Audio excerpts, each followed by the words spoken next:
Resources will come to order. Without objection, the chair is authorized to declare recess of the subcommittee at any time. Under Committee Rule 4F, any oral opening statements at hearings are limited to the chairman and the ranking minority member. I ask unanimous consent that the gentleman from Louisiana, Mr. Higgins, be allowed to participate in today's hearing. The gentlewoman from Florida, Ms. Castor, be allowed to participate in today's hearing. And the gentleman from California, Mr. Levin, be allowed to participate in today's hearing. Without objection, so ordered. I now recognize myself for an opening statement. I'd like to begin by thanking our witnesses for being here to discuss this important topic. Today we find ourselves at a critical juncture in America's energy future. Offshore oil and gas production has long been a pillar of our national energy security, supporting jobs, revenues, conservation, and economic growth. Yet recent trends paint a troubling picture. In early 2023, Gulf of America production stood at 1.9 million barrels per day. But by November of 2024, it had dropped to 1.6 barrels per day, the lowest level in years.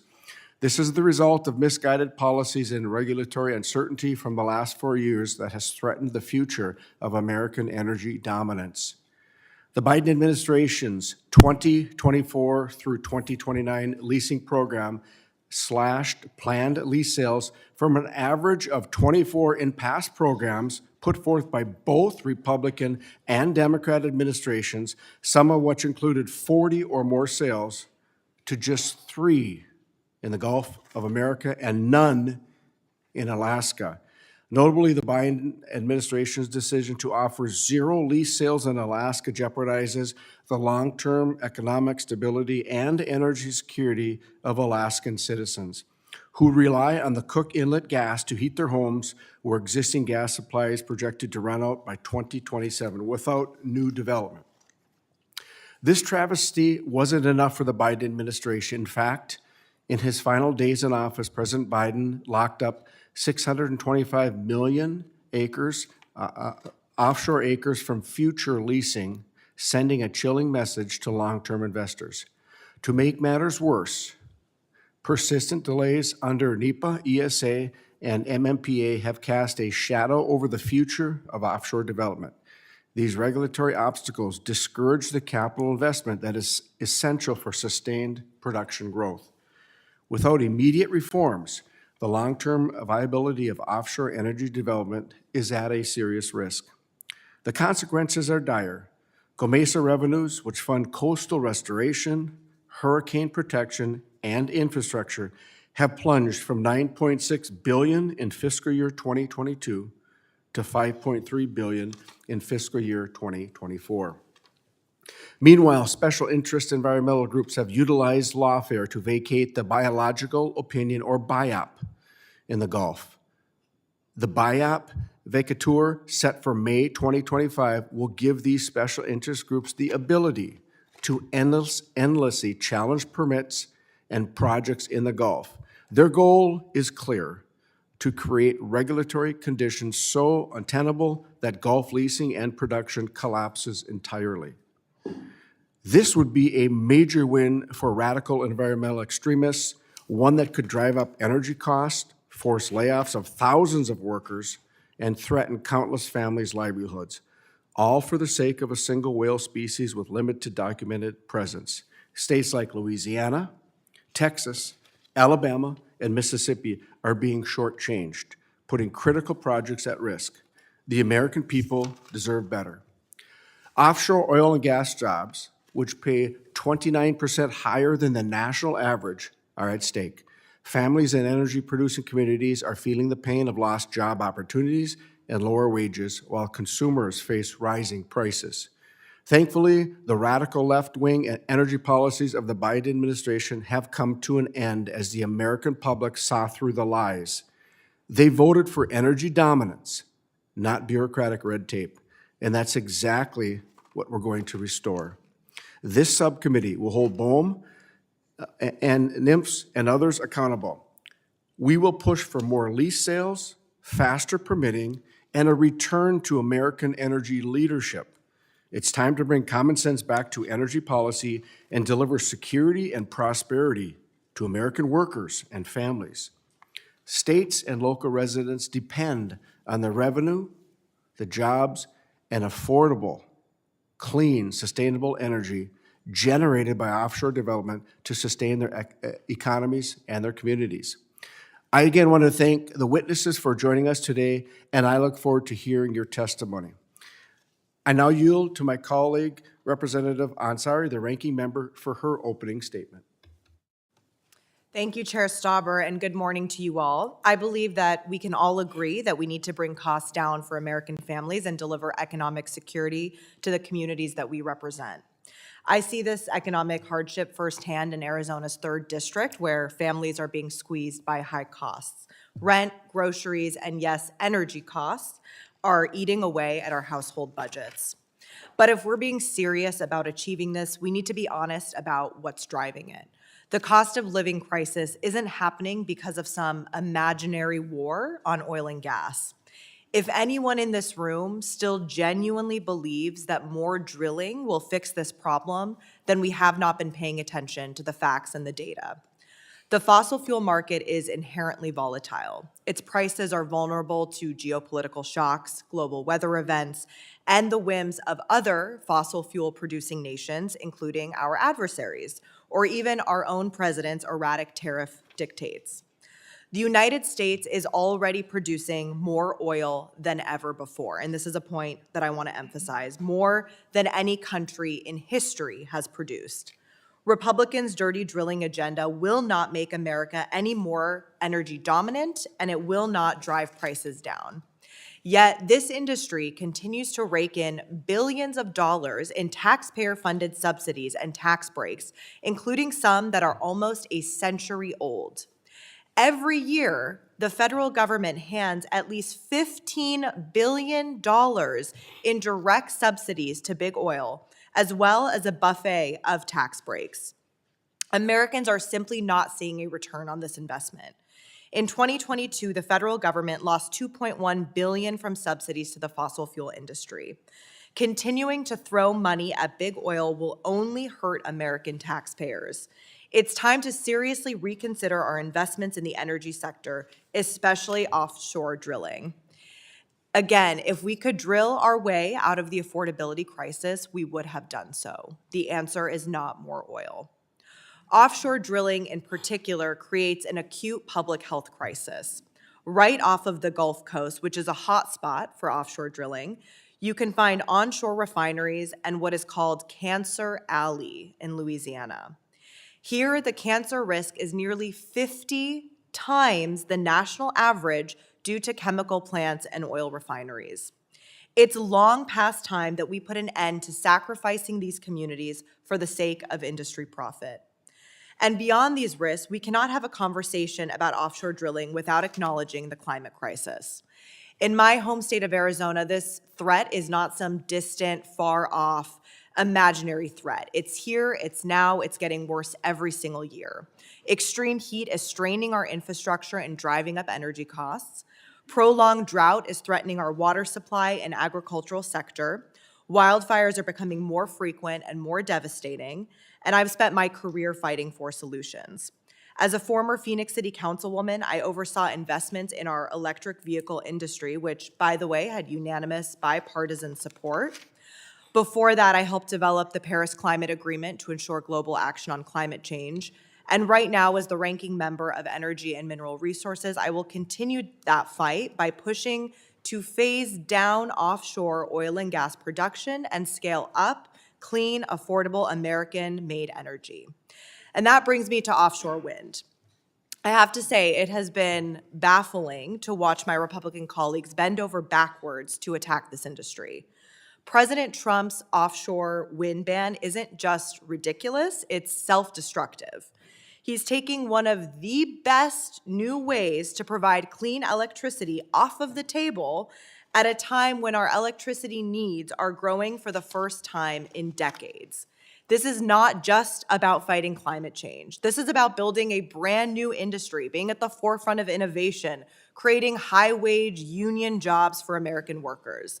It's about energy independence, about producing power here at home that is not subject to the whims of foreign dictators or global price shocks.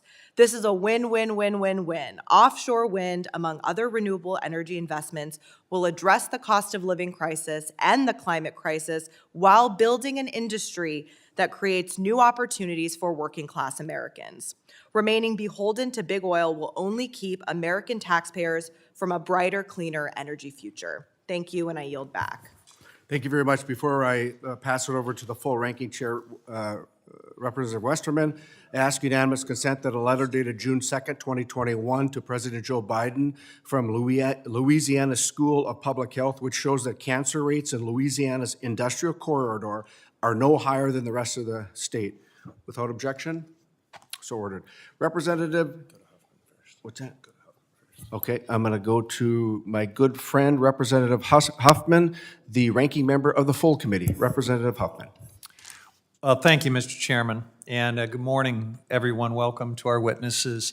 The administration and Republicans in Congress have made it abundantly clear that they believe, for some reason that is still not clear at all to me, that we're in an energy crisis, the solution to which is drilling.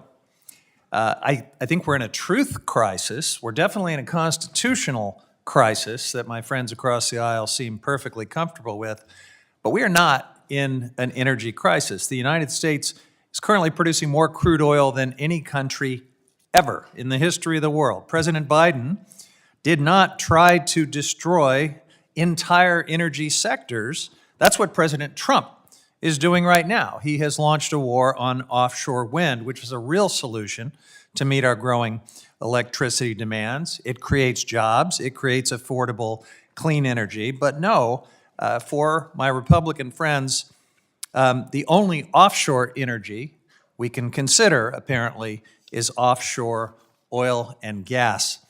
You know, another actual crisis that we're in, which my friends continue to ignore, is the one that is devastating communities all over the country, all over the world.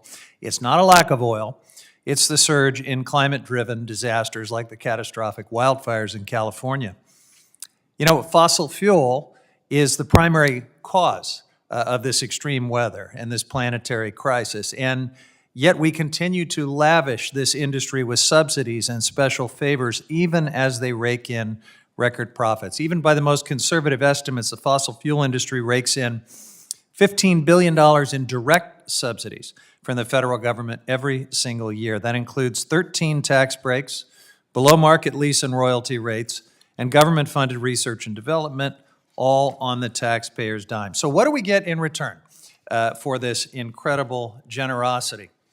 Well, according to several FTC complaints and class action lawsuits, big oil has been colluding with cartels from countries that pose national security threats to the United States to artificially inflate prices for American consumers.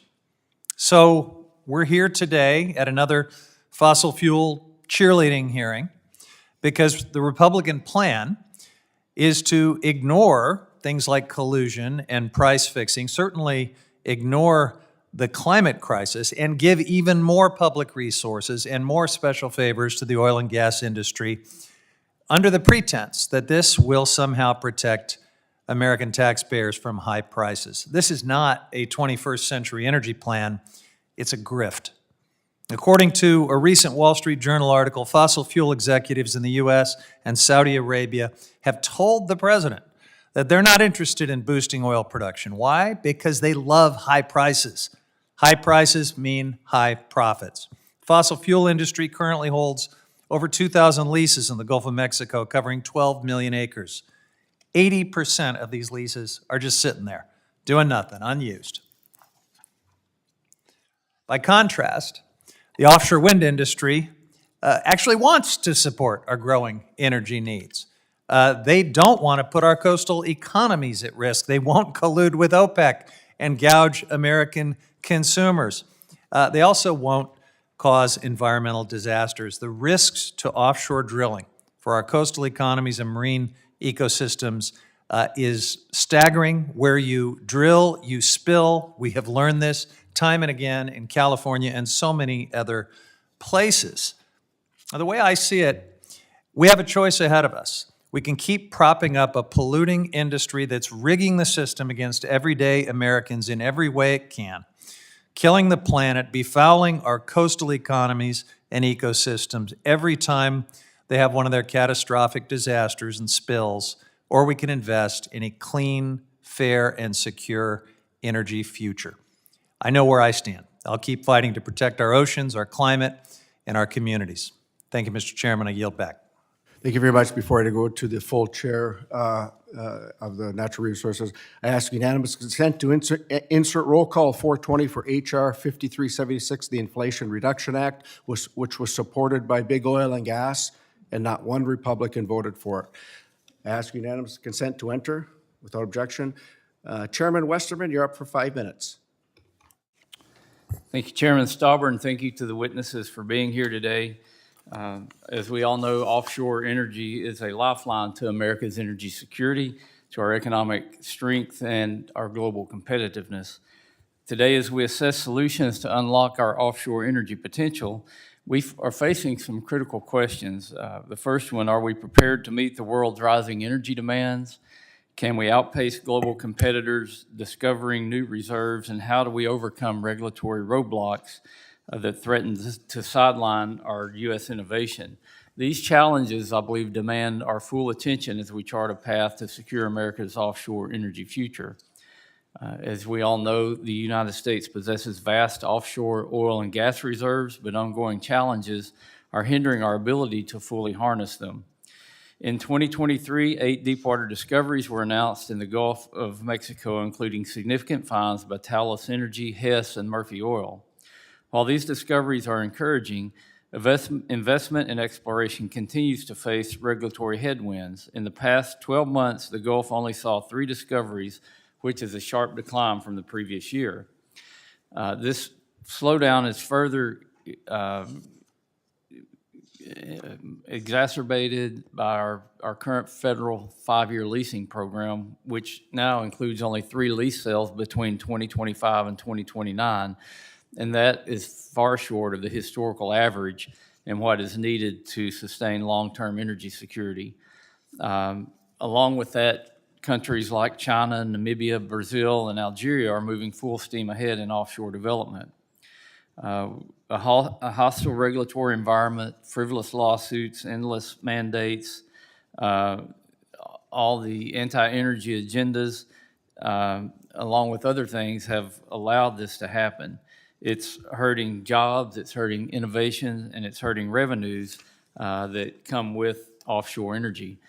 We need to bring the investment back to the U.S. We need to restore U.S. energy dominance and prioritize our American energy. Last year, a federal judge vacated the 2020 Gulf of Mexico biological opinion, or BIOP. Unless a new BIOP is issued by May of this year, new and existing operations and exploration will come screeching to a halt.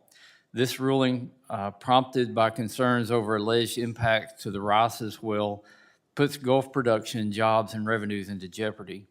Additionally, the lengthy NEPA process has already delayed the first lease sale in the 5-year plan.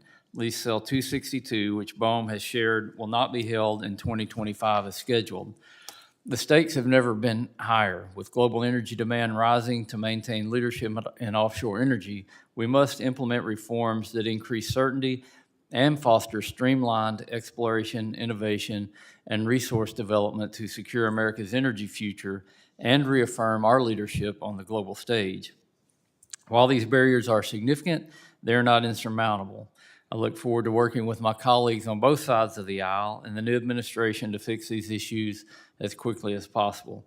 I hope that our witnesses today will explain how long the process takes to develop offshore energy, and how a slowdown right now or a slowdown in the years past creates a dip in the horizon that is almost impossible to make up.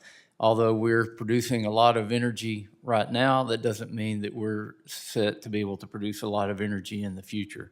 Again, I want to thank Chairman Stauber for holding this hearing. I look forward to hearing the testimony from our witnesses, and I yield back. Thank you, Chairman Westerman. We will now move to introduce our witnesses. Let me remind the witnesses that under committee rules, they must limit their oral statements to 5 minutes, but their entire statement will appear in the hearing record. To begin your testimony, please press the talk button on the microphone.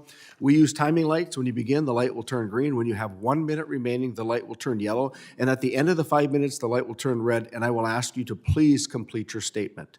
I will also allow all witnesses to testify before member questioning. Our first witness is Mr. Chet Chason, and he is the Executive Director at the Greater Lafourche Port Commission, and he is stationed in Cutoff, Louisiana. Mr. Chason, you are now recognized for 5 minutes. Thank you and good morning, Mr. Chairman and members of the committee. My name is Chet Chason. I'm the Executive Director of the Greater Lafourche Port Commission, otherwise known as Port Fourchon. I appreciate the opportunity to appear before you today. Mr. Chairman, I have more extensive written testimony as well as recent studies that I would like to submit for the record with your approval. Thank you. Without objection. Thank you. I applaud the committee for holding this hearing today on restoring energy dominance. I also want to recognize the continued efforts of our Congressman, Majority Leader Steve Scalise, on a host of issues, but particularly in the context of advocating for U.S. energy production, as well as recognizing the members of this committee for their advocacy of domestic offshore energy production over the years. Many members of this committee and others in Congress have visited Port Fourchon, and we encourage you to continue your visits.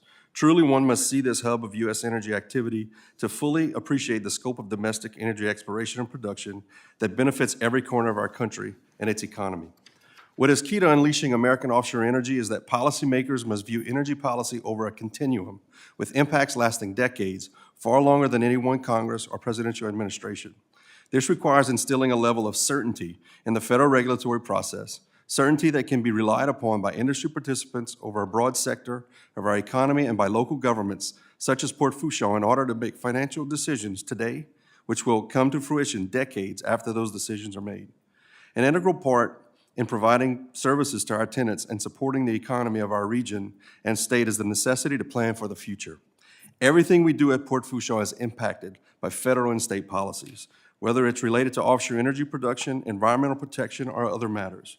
We actively work with our state and federal representatives on policy matters impacting our industry. But the most difficult aspect of working within a framework of federal, state, and local laws is the uncertainty of what will occur in the future with respect to these policies. The issue of lease sales and the development of a 5-year plan for Gulf of America leasing is a perfect example. Offshore operators who essentially are our customers' customers must plan multiple years in advance for investments in the hundreds of millions of dollars for projects that will take years to develop once permitted before they ever begin producing.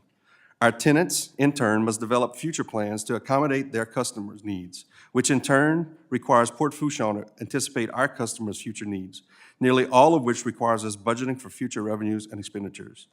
A bold 5-year plan with a guaranteed number of lease sales and at a frequency to provide investments in American energy is the best indicator for us as to where Gulf energy activity will head in the near future. The recent API study, which I submit for the record, has detailed economic data supporting this. Next, part and parcel to the concept of certainty on lease sales are 2 other points. First, certainty on federal permitting over the vast array of matters which require permitting, and second, certainty on the timely delivery of infrastructure projects that support U.S. energy activities. I applaud this committee and others in Congress for your recent efforts on permit reform, but at its core, it must incorporate the notions of certainty and accountability. Certainty to provide those involved in domestic energy production with the ability to make large financial investments, and accountability on part of the federal agencies that have a role in permitting to deliver timely, rational, and legally sustainable decisions that are based upon the underlying goals of the statutes that they administer. Additionally, uncertainty in the industry due to poor policy causes business decisions to be made that impact the U.S.'s ability to explore and produce energy. According to a report by Westwood Global Energy U.S., Gulf rig availability and utilization has plummeted due to the competitive disadvantage created by poor policy decisions. These decisions have long-lasting impacts on our ability to provide energy to our nation. Furthermore, timely approval of infrastructure projects or federal decisions impacted ongoing operations in support of energy activities are also important to unleashing American offshore energy. Port Fourchon has been seeking approval from the Corps of Engineers since 2016 to deepen its federal channel from an authorized depth of minus 24 feet to minus 30 feet. We have spent nearly 10 years in this project. We received a congressional authorization in 2020, yet we are still awaiting final Corps approval in order to begin dredging, and this is a project which has broad support due to its environmental restoration features. While I realize dredging and other infrastructure-related projects are largely outside of this committee's purview, from my vantage point, delivery of such projects are just as important to securing American energy dominance. The final issue that I would like to mention are the impacts of regulatory interpretations on activities currently underway. The current Rice's Wheel issue is an example of where federal policy significantly impacts commercial operations in the Gulf. I would like to stress that the efficiency of commercial maritime operations, as well as safety of vessels and mariners operating in the Gulf, must at all times be given great consideration. This concludes my remarks. Thank you for your time today. Thank you very much. Our next witness is Mr. T. Lane Wilson, and he is the Senior Vice President and General Counsel at Williams Companies, and he is stationed in Tulsa, Oklahoma. Mr. Wilson, you are now recognized for 5 minutes. Welcome. Good morning, Chairman Stauber, Ranking Member Ansari, and members of the subcommittee. My name is Lane Wilson, and I am a Senior Vice President and the General Counsel at Williams. I'm honored to be invited to discuss ways we can work together to unleash American energy. Williams is the largest midstream service provider in the Gulf of America, with over 2,500 miles of onshore and offshore gathering and transmission pipelines, transporting both crude oil and natural gas in the Gulf Coast area. We own and operate oil pipelines capable of safely transporting 660,000 barrels per day of oil from offshore to onshore terminals along the Gulf Coast.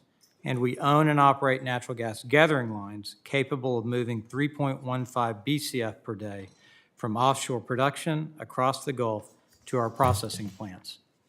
We also own and operate significant assets in the Gulf Coast states. For example, Gulfstream is an interstate natural gas pipeline that safely and reliably transports gas from the Mobile, Alabama area across the Gulf, some 745 miles to the Tampa, Florida area to serve Florida's rapidly growing residential power generation needs. Our investment in offshore and associated onshore energy infrastructure creates thousands of direct and indirect jobs, supporting skilled labor and stimulating local economies. And by enabling natural gas exports to liquefied natural gas facilities, Williams helps the U.S. capitalize on global energy demand, boosting national wealth and trade surpluses. Pipelines are the safest, cleanest, and most cost-efficient means of transporting natural gas, and demand for natural gas is only increasing. Lower 48 gas demand growth driven by LNG exports, electrification, data center demand, and overall increases in energy consumption is expected to more than double by 2030, with an additional 13.2 BCF per day of demand expected from 2024 through 2030. Electricity demand is experiencing 10 times faster growth per year this decade than what was seen in previous decades, driven by electrification, the energy needs of artificial intelligence, and the emergence of new large load data centers. U.S. data center power demand is expected to more than double by 2030, requiring as much as 4 BCF per day of incremental gas demand. Americans cannot rely on intermittent sources of energy, like wind and solar, to meet demand during peak hours or extended weather events. The U.S. saw record high natural gas demand in 2023, even as wind and solar grew. Reliable natural gas is needed for peak days and to back up intermittent resources. The U.S. has the abundant energy resources to meet this need, but a Byzantine permitting system coupled with fervent opposition to human advancement from activist groups makes building infrastructure nearly impossible. To ensure America's long-term competitiveness, Congress must prioritize permitting reform. America's permitting system is labyrinthian by any reasonable measure, requiring projects to receive duplicative approvals from dozens of federal and state agencies. Beyond the permitting process, there are also significant litigation risks from groups weaponizing regulatory loopholes and misusing environmental statutes to delay and cancel projects. There are 3 key steps to streamlining the regulatory process that Congress can take to help ensure that we have the infrastructure needed to meet growing energy demands. First, policymakers need to empower FERC and bring the Clean Water Act 401 review into the FERC NEPA process. Second, Congress needs to reform judicial review, empowering the courts to fairly review the actions and decisions of government agencies. And lastly, but equally as important, is fixing NEPA to limit litigation to the purpose of that statute. Pipelines power America, and our country and its citizens have received the benefits of this large-scale infrastructure for years. Real permitting reform will put the U.S. on a path to meet the ever-growing need for energy and a path to achieve human flourishing. The changes will cost taxpayers nothing while paying a world of dividends. Mr. Chairman, Madam Ranking Member, and distinguished members of the committee, this concludes my prepared statement. I welcome your questions. Thank you. Thank you very much. Our next witness is Ms. Peg Howell, and she is the founder of Stop Offshore Drilling in the Atlantic, and she is based in Hendersonville, North Carolina. Ms. Howell, welcome. You are now recognized for 5 minutes. Thank you, Chairman Stauber, Ranking Member Ansari, and honorable members of the subcommittee. My name is Peg Howell. Thank you for inviting me back to testify before the subcommittee today. I look forward to a robust conversation about American energy and costs, including the negative impacts that new offshore drilling and related activities would have on the people who live, work, and vacation on coastlines previously untouched by the oil and gas industry. I would like to submit my written testimony for the record. In 1971, I was the first female petroleum engineer to graduate from Marietta College, where I earned my Bachelor of Science in Petroleum Engineering cum laude and graduated at the top of my engineering class. 3 years later, I became the first female company man, which is the oil field's term for drilling rig supervisor in the Gulf of Mexico. I've worked for Chevron, Mobil, Marathon oil companies in the US and in the North Sea. I later earned an MBA from Harvard Business School and ran my own consulting business for more than 20 years. I strongly supported the oil industry, especially through the new technologies developed in onshore drilling. But my support for the offshore industry ended 15 years ago on April 20th, 2010, with the Deepwater Horizon catastrophe in the Gulf of Mexico.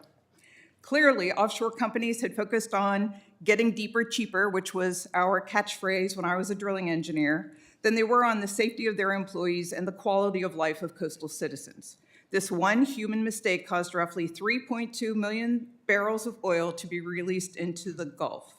The impact of this one disaster cost 11 workers their lives. Many of those who survived suffer from PTSD. The oil spill spoiled 1,300 miles of shoreline across Alabama, Mississippi, Louisiana, Texas, and Florida. The impact of the disaster on the recreation industry was $500 million. The spill killed an unprecedented number of marine mammals, turtles, and birds. Deep water fish populations near the spill site decreased by 50 to 80%. Fishermen saw their livelihoods erased as state and federal fisheries in the Gulf were closed, and the loss to the seafood industry alone was nearly $1 billion. One accident. Last year, 14 years after the catastrophe, scientists have reported that marine life at the site continues to exhibit signs of stress and slow recovery. The overall biodiversity remains significantly reduced compared to pre-disaster levels. Learning about the human and marine costs prompted my coastal advocacy. In the fall of 2013, I started noticing op-eds in my local Pawleys Island, South Carolina newspaper written by local and state officials supporting oil and gas exploration in the Atlantic. I was shocked to see our elected representatives were advocating putting our coast and economy at risk.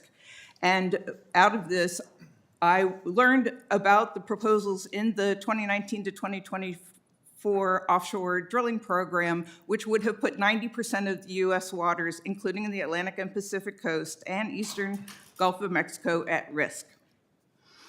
I and others formed a group called Stop Offshore Drilling in the Atlantic, or SODA, to fight along the Atlantic coast against offshore drilling.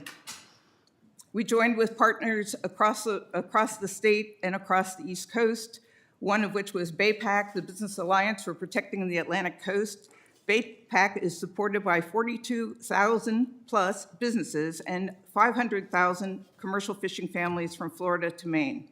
Our advocacy here in Washington was instrumental in having the Obama administration reject seismic testing in January 2017. We also worked together to obtain President Trump's support to halt offshore drilling plans for the South Atlantic in 2020.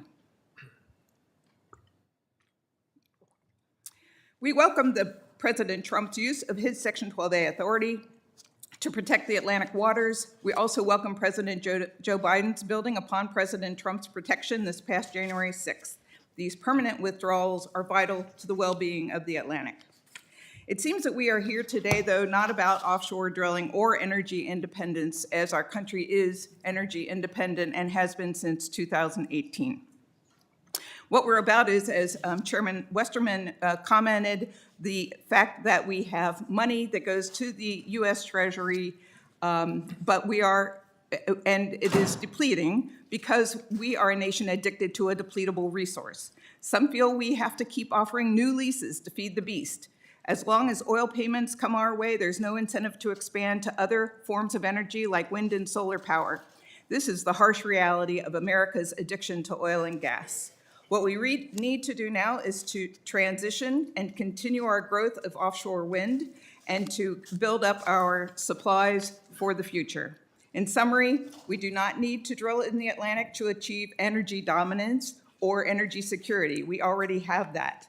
The Atlantic can, however, contribute to the U.S. energy production through responsibly sited offshore and onshore wind. Any retreat from this opportunity is a mistake and a waste of the Atlantic's clean, renewable, and rich wind resources. I look forward to answering any questions you may have. Thank you.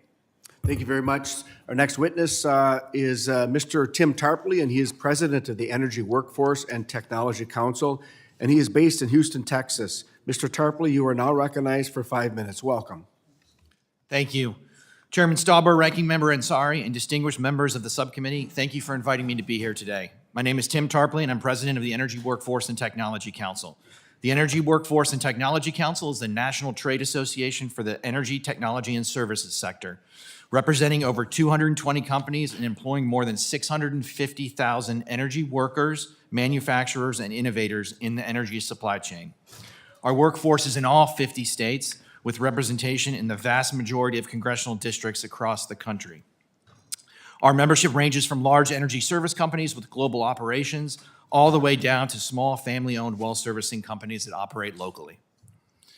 We have a once-in-a-generation opportunity to truly maximize the United States' energy potential and to make policy changes that will benefit this country's workforce, our economy, and our energy security for years to come. Energy production has long been the backbone of the United States' national security. Unfortunately, the United States has not fully taken advantage of our opportunity for energy dominance. The past 4 years have seen opportunities squandered and put on hold. The Biden administration's ill-advised LNG permitting pause is an example of this. U.S. offshore policy is another glaring example. The Biden administration leased fewer acres for offshore oil and gas production than any other modern administration since World War II. President Biden's 2024 to 2029 program called for a mere 3 lease sales. This pause and slow walk of offshore leasing has led investors, Gulf communities, and the offshore workforce to lose confidence in the federal government's ability to effectively manage this resource. All of these delays have occurred despite the fact that the United States and the world will need a lot more energy in the coming decades. In fact, the U.S. Energy Information Administration predicts that the worldwide demand for all forms of energy will increase by 50% by 2050. These delays and bureaucratic roadblocks hurt our energy security along with our economy. Currently, the Gulf of America offshore oil and natural gas industry supports an estimated 370,000 jobs in the United States and contributed approximately $30.8 billion to the U.S. GDP. Looking ahead, annual offshore oil and gas investment is expected to remain significant, averaging nearly $30 billion per year between 2025 and 2040. Economic analysis by the Energy and Industrial Advisor Partners suggests that adding new leasing opportunities could further boost investment and spending by $4.8 billion annually, supporting an additional 55,000 jobs and adding $4.6 billion to the U.S. GDP each year. While the U.S. has delayed and slow-walked the full development of our offshore resources, our competitors abroad have moved rapidly to develop their own. In the Middle East, offshore upstream spending in the region has surpassed all others for the first time. Mammoth projects in Saudi Arabia, Qatar, and the UAE are underway. According to Rystad, the area's offshore spending growth looks set to continue from $33 billion last year to $41 billion in 2025. These countries are tapping into their vast offshore resources to meet rising global energy demand. Why aren't we? Restricting U.S. offshore production just means that the development will go somewhere else. The demand will not go away. Other countries will just reap the benefits. The U.S. Gulf boasts approximately half the carbon intensity of other producing regions. We simply do it better. From 2011 to 2017, according to TBOEM, carbon emissions from the U.S. Gulf operations decreased by approximately 60%, even as oil production increased by over 35%. How do we do this? We do it because we have the best technology and the best expertise. What can Congress do?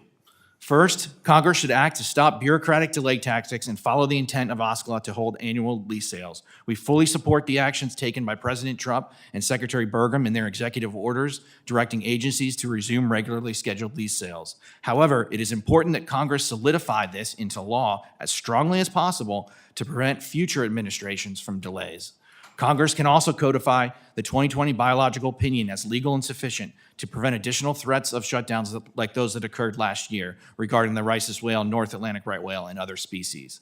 Additionally, legislative action taken by Congress should codify and ensure that the multiple NEPA reviews that have already occurred for specific lease sales in the Gulf will be considered sufficient going forward. I also urge Congress to work on passing comprehensive permitting reform as soon as possible. Permitting reform is necessary for developing upstream oil and gas projects, geological and geophysical surveying, and construction and operation of production facilities in the Gulf. To fully realize the potential of the U.S. offshore, additional offtake for oil and natural gas pipelines will be necessary in addition to repairs of the current infrastructure in the coming decades. In 2000, on average, it took 2 years for an energy infrastructure project to go from the point of its first permit being filed to becoming operational in the United States. Over 20 years later, in 2022, the average was over 5 years. The U.S. Gulf is a tremendous resource that can benefit the economy and energy security of the United States and its citizens. Unfortunately, U.S. energy policy back and forth and long-term uncertainty have not allowed us to fully exploit this incredible resource. The time to end that is now. I look forward to questions. Thank you. Well, thank you very much. I want to thank all the witnesses for your testimony this morning. The chair will now recognize members for 5 minutes of questions, and I'll recognize myself for 5 minutes. Mr. Chason, you testified that Port Fourchon services 90% of the deepwater rigs in the Gulf of America, and that Gulf production contributes nearly 20% of the nation's oil supply. What would happen to United States energy prices if federal leasing and permitting delays continue to disrupt your port's operations? Simply, energy prices would remain high, including gas prices at the pump. Again, they would stay elevated, and that impacts every household in America. The need for energy is just increasing. Would you agree with that? Absolutely. If we have to win the AI war, we need energy. Would you agree with that? Yes. Mr. Wilson, you mentioned that oil and gas produced in the Gulf has a carbon intensity that is nearly a half of the global average for deep water fields. Can you explain how maintaining Gulf production helps reduce global emissions while keeping energy affordable, safe, and clean for American families? Thank you, Congressman. The emissions footprint in the Gulf is less than half because we don't vent, we don't flare like other countries do. If we do not produce this energy, China will produce it, Iran will produce it, and Russia will produce it with a much higher emissions footprint. This energy comes, the oil and the gas from the Gulf comes directly into the domestic continental United States. It allows us to maintain low and stable natural gas prices and low and stable oil prices. Thank you. Mr. Tarpley, your testimony emphasized that delays in lease sales and permitting have caused job losses and reduced GDP. How quickly could U.S. offshore investment and job growth rebound if Congress implemented permitting reform and guaranteed lease sales? Mr. Chairman, I think it could be quite quick. In fact, a study has shown that we could have a $4.8 billion a year in additional revenue by 2040 with additional leasing and permitting reform. We could also support 55,000 additional jobs in the Gulf. That's very significant, and it could happen quite quickly. Give me the number of jobs again. 55,000. 55,000 jobs. You know, other countries are recognizing the need to meet increasing demand, energy demand, and are aggressively expanding their offshore oil and gas industries. Is that correct? That is correct. What lessons can Congress learn about what these countries have done to create more stable investment environment for U.S. offshore development? In other words, how do we bring these investments back to the United States instead of these other countries that are eager to responsibly develop their own resources? Regulatory certainty is the key, Mr. Chairman. A offshore oil and gas production facility costs between $500 million to as much as $1 billion. It might take 10 years between getting the lease to get to first oil. That's a huge financial investment, and when you add regulatory uncertainty to that, it's a harder decision to make. Other countries have recognized that and are actively trying to pull in that investment to their basins. I think we talk about it in the industry, and it's not just in the energy industries, it's in the mining industries and other. The certainty for permitting reform is increasingly important for the investment that needs to follow. Mr. Chason, I was down at Port Fourchon on a trip a couple years ago. We spoke. I recall being in a room, full of industry experts, and this was under the Biden administration. They were begging us to change the direction of this country. And as we know, for instance, the LNG exports, we know now that Speaker Johnson, when he spoke to President Biden had no idea he signed a ban. He told Speaker Johnson that he thought he was signing a study of energy. That's unacceptable in my mind. I would just like to say that I brought this up on the House floor last week. 37 below in my hometown last week. Wind, that's with the wind chill. I've got 6 children, 5 still at home. When it's 37 below and colder, I need reliable, clean, affordable energy. The windmills aren't going in northern Minnesota. They're frozen. The sun may not be shining. My 90-year-old mother and my 91-year-old father to live comfortably in that cold weather for long periods of time. It's affordable, reliable, clean, non-intermittent energy that they need to stay alive. I will now recognize, my time's up, I will now recognize Representative Ansari, the ranking member, for her 5 minutes. You're going to yield. Okay, you're up, ma'am. Thank you, Mr. Chair, and thank you to our witnesses for being here today. Being new to the committee, I really do want to dig in a little bit on some of the infrastructure challenges that we're experiencing as it relates to addressing the energy crisis that, like the chair, I share and feel the pressure of for my constituents in my home district. But I want to get down to some of the details of while we are, as Ms. Howell pointed out, energy independent and have been since 2018, why we are exporting more than we are importing to, in my view, the detriment of our constituents and addressing this energy crisis. But before I get there, I want to hone in a little bit, representing a coastal community, Maryland, Chesapeake Bay, really concerned about making sure that we are responsibly addressing some of these challenges. And Ms. Howell, thank you for bringing up the Deepwater Horizon disaster in the Gulf of Mexico. It's chilling to think what a similar disaster would look like for my constituents, for my state. It would be devastating. We talk about the economy, absolutely devastating, not just to the watermen and the fishing community, but so much of my economy relies on a clean and healthy Chesapeake Bay and ecosystem. So particularly interested in, the chair mentioned some lessons learned, and I would just like to kind of dig through some of those lessons. And this is for anybody on the panel, but can we talk about some of the lessons learned from the Deepwater Horizon disaster? How do we avoid that moving forward? How do we ensure that we're not robbing Peter to pay Paul here? I'd like to take that up if I can. The lessons of Deepwater Horizon are myriad. I think the most important lesson is that the failure that day was due to one man's decision. And his decision was made to cut costs. It's all been documented very clearly. And his decision cost lives and horror to the Gulf of Mexico, the economies, the fishermen, the tourism, and so forth. When we looked at what could happen to the South Carolina coast in our organization, the important thing to remember is it's not like somebody just goes offshore and they drill a well and they go on home and everything's fine and we have more reserves. In order to support offshore drilling, you need onshore infrastructure, and the infrastructure has to go somewhere. And quite likely, it would end up in Winyah Bay, which is where I lived in South Carolina, or near Chesapeake Bay. So while I admire all the work that Port Fourchon has done over the years, even Port Fourchon is deeply at risk annually from hurricanes. It has been flooded many times. So all of the chemicals and infrastructure that is there is put underwater.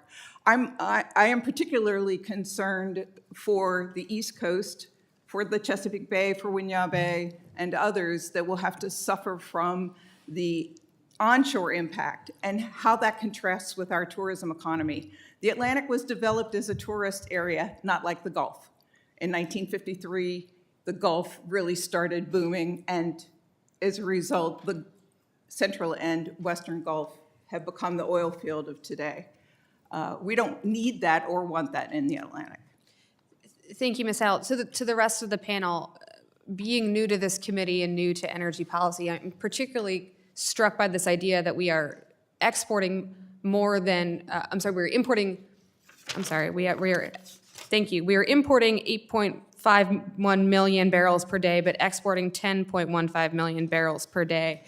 I'm not quite sure the American people are understanding that we are energy independent and that we are exporting this significant resource out of the country.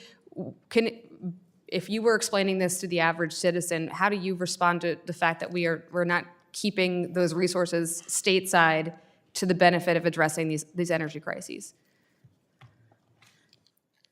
Congresswoman, I'll take the natural gas side of that. I think, and I'll mention on the crude oil side of that, I don't think our refineries are capable of processing the crude oil that we produce in this country, at least in the Permian Basin and other parts of the continental U.S. And so exporting that provides us with a source of revenue to the American people. And it's a product that we couldn't refine here in the U.S. On the natural gas front, we have more natural gas than we need in the U.S. We can export that natural gas. We can meet all of our exporting needs. We can also meet all of our energy demand needs with the natural gas we have. The problem is infrastructure. You have to be able to get that natural gas from the supply centers to the demand centers. If we can do that, then exporting that natural gas, just like crude oil, provides revenue to the American people. It allows us to produce. It allows the single atmosphere we have on this planet to experience fewer emissions because we do it cleaner than anybody else on the planet. And it benefits the American people as a whole. May I just add to that? And Mr. Wilson, I'm sure you could speak to this. The natural gas that heats Chairman Stauber's home is likely not coming from the Gulf of Mexico, is it? Or would it come from any Gulf area or any offshore area? It comes from onshore. Is that correct? I actually can't tell you where the natural gas comes that heats Mr. that We will, heats we will Congressman only Stauber's take questions from the members. I appreciate that. Representative Elfreth, I want to apologize for not recognizing you by name. I apologize. It won't happen again. Thank you very much, Mr. Chair, and I yield back my time. Thank you very much. We are now going to go to Representative Kagans for 5 minutes. Thank you very much, Mr. Chair. Mr. Chase, and throughout my time in this committee, I've been surprised to learn just how closely intertwined the offshore oil and gas industry is with the offshore wind industry. The industries have similar manufacturing needs. They pull from a similarly trained, skilled workforce. And the same companies that build vessels for oil and gas have been doing so for offshore wind projects along the Northeast and Mid-Atlantic. As you said in your testimony, the skills honed in our offshore oil and gas industry now fuel a burgeoning renewable sector, including offshore wind. And I represent Virginia's 2nd Congressional District, so down in Virginia Beach, which is home to a very new and still in construction offshore wind project with Dominion Energy. Also in Virginia, our governor and our Commonwealth has adopted an all-the-above energy approach. So we are very open-minded, especially in my district. So this committee has consistently advocated for an all-above energy strategy, seeking a balance that keeps energy affordable, jobs growing, and our economies robust in states across the country. We lead the world in the efficiency of our oil and gas production, but America should lead in every form of energy. So I'm just wondering if you could tell me, how do these two industries, the oil and gas industry and the offshore wind industry specifically, work together and complement each other? I know that in my district, also, we compete sometimes for workforces. It's been interesting to watch offshore wind develop and see some of even our ship repair, shipbuilding industries kind of complement and fill some gaps when they needed work with some of the offshore demand. So I'm just wondering how oil and gas and wind can work to complement each other. Thank you, Congresswoman, for that question. Look, I can tell you, it's no secret that I've been talking about a balanced approach to energy for our nation for many years now. I've been with the port for almost 20 years.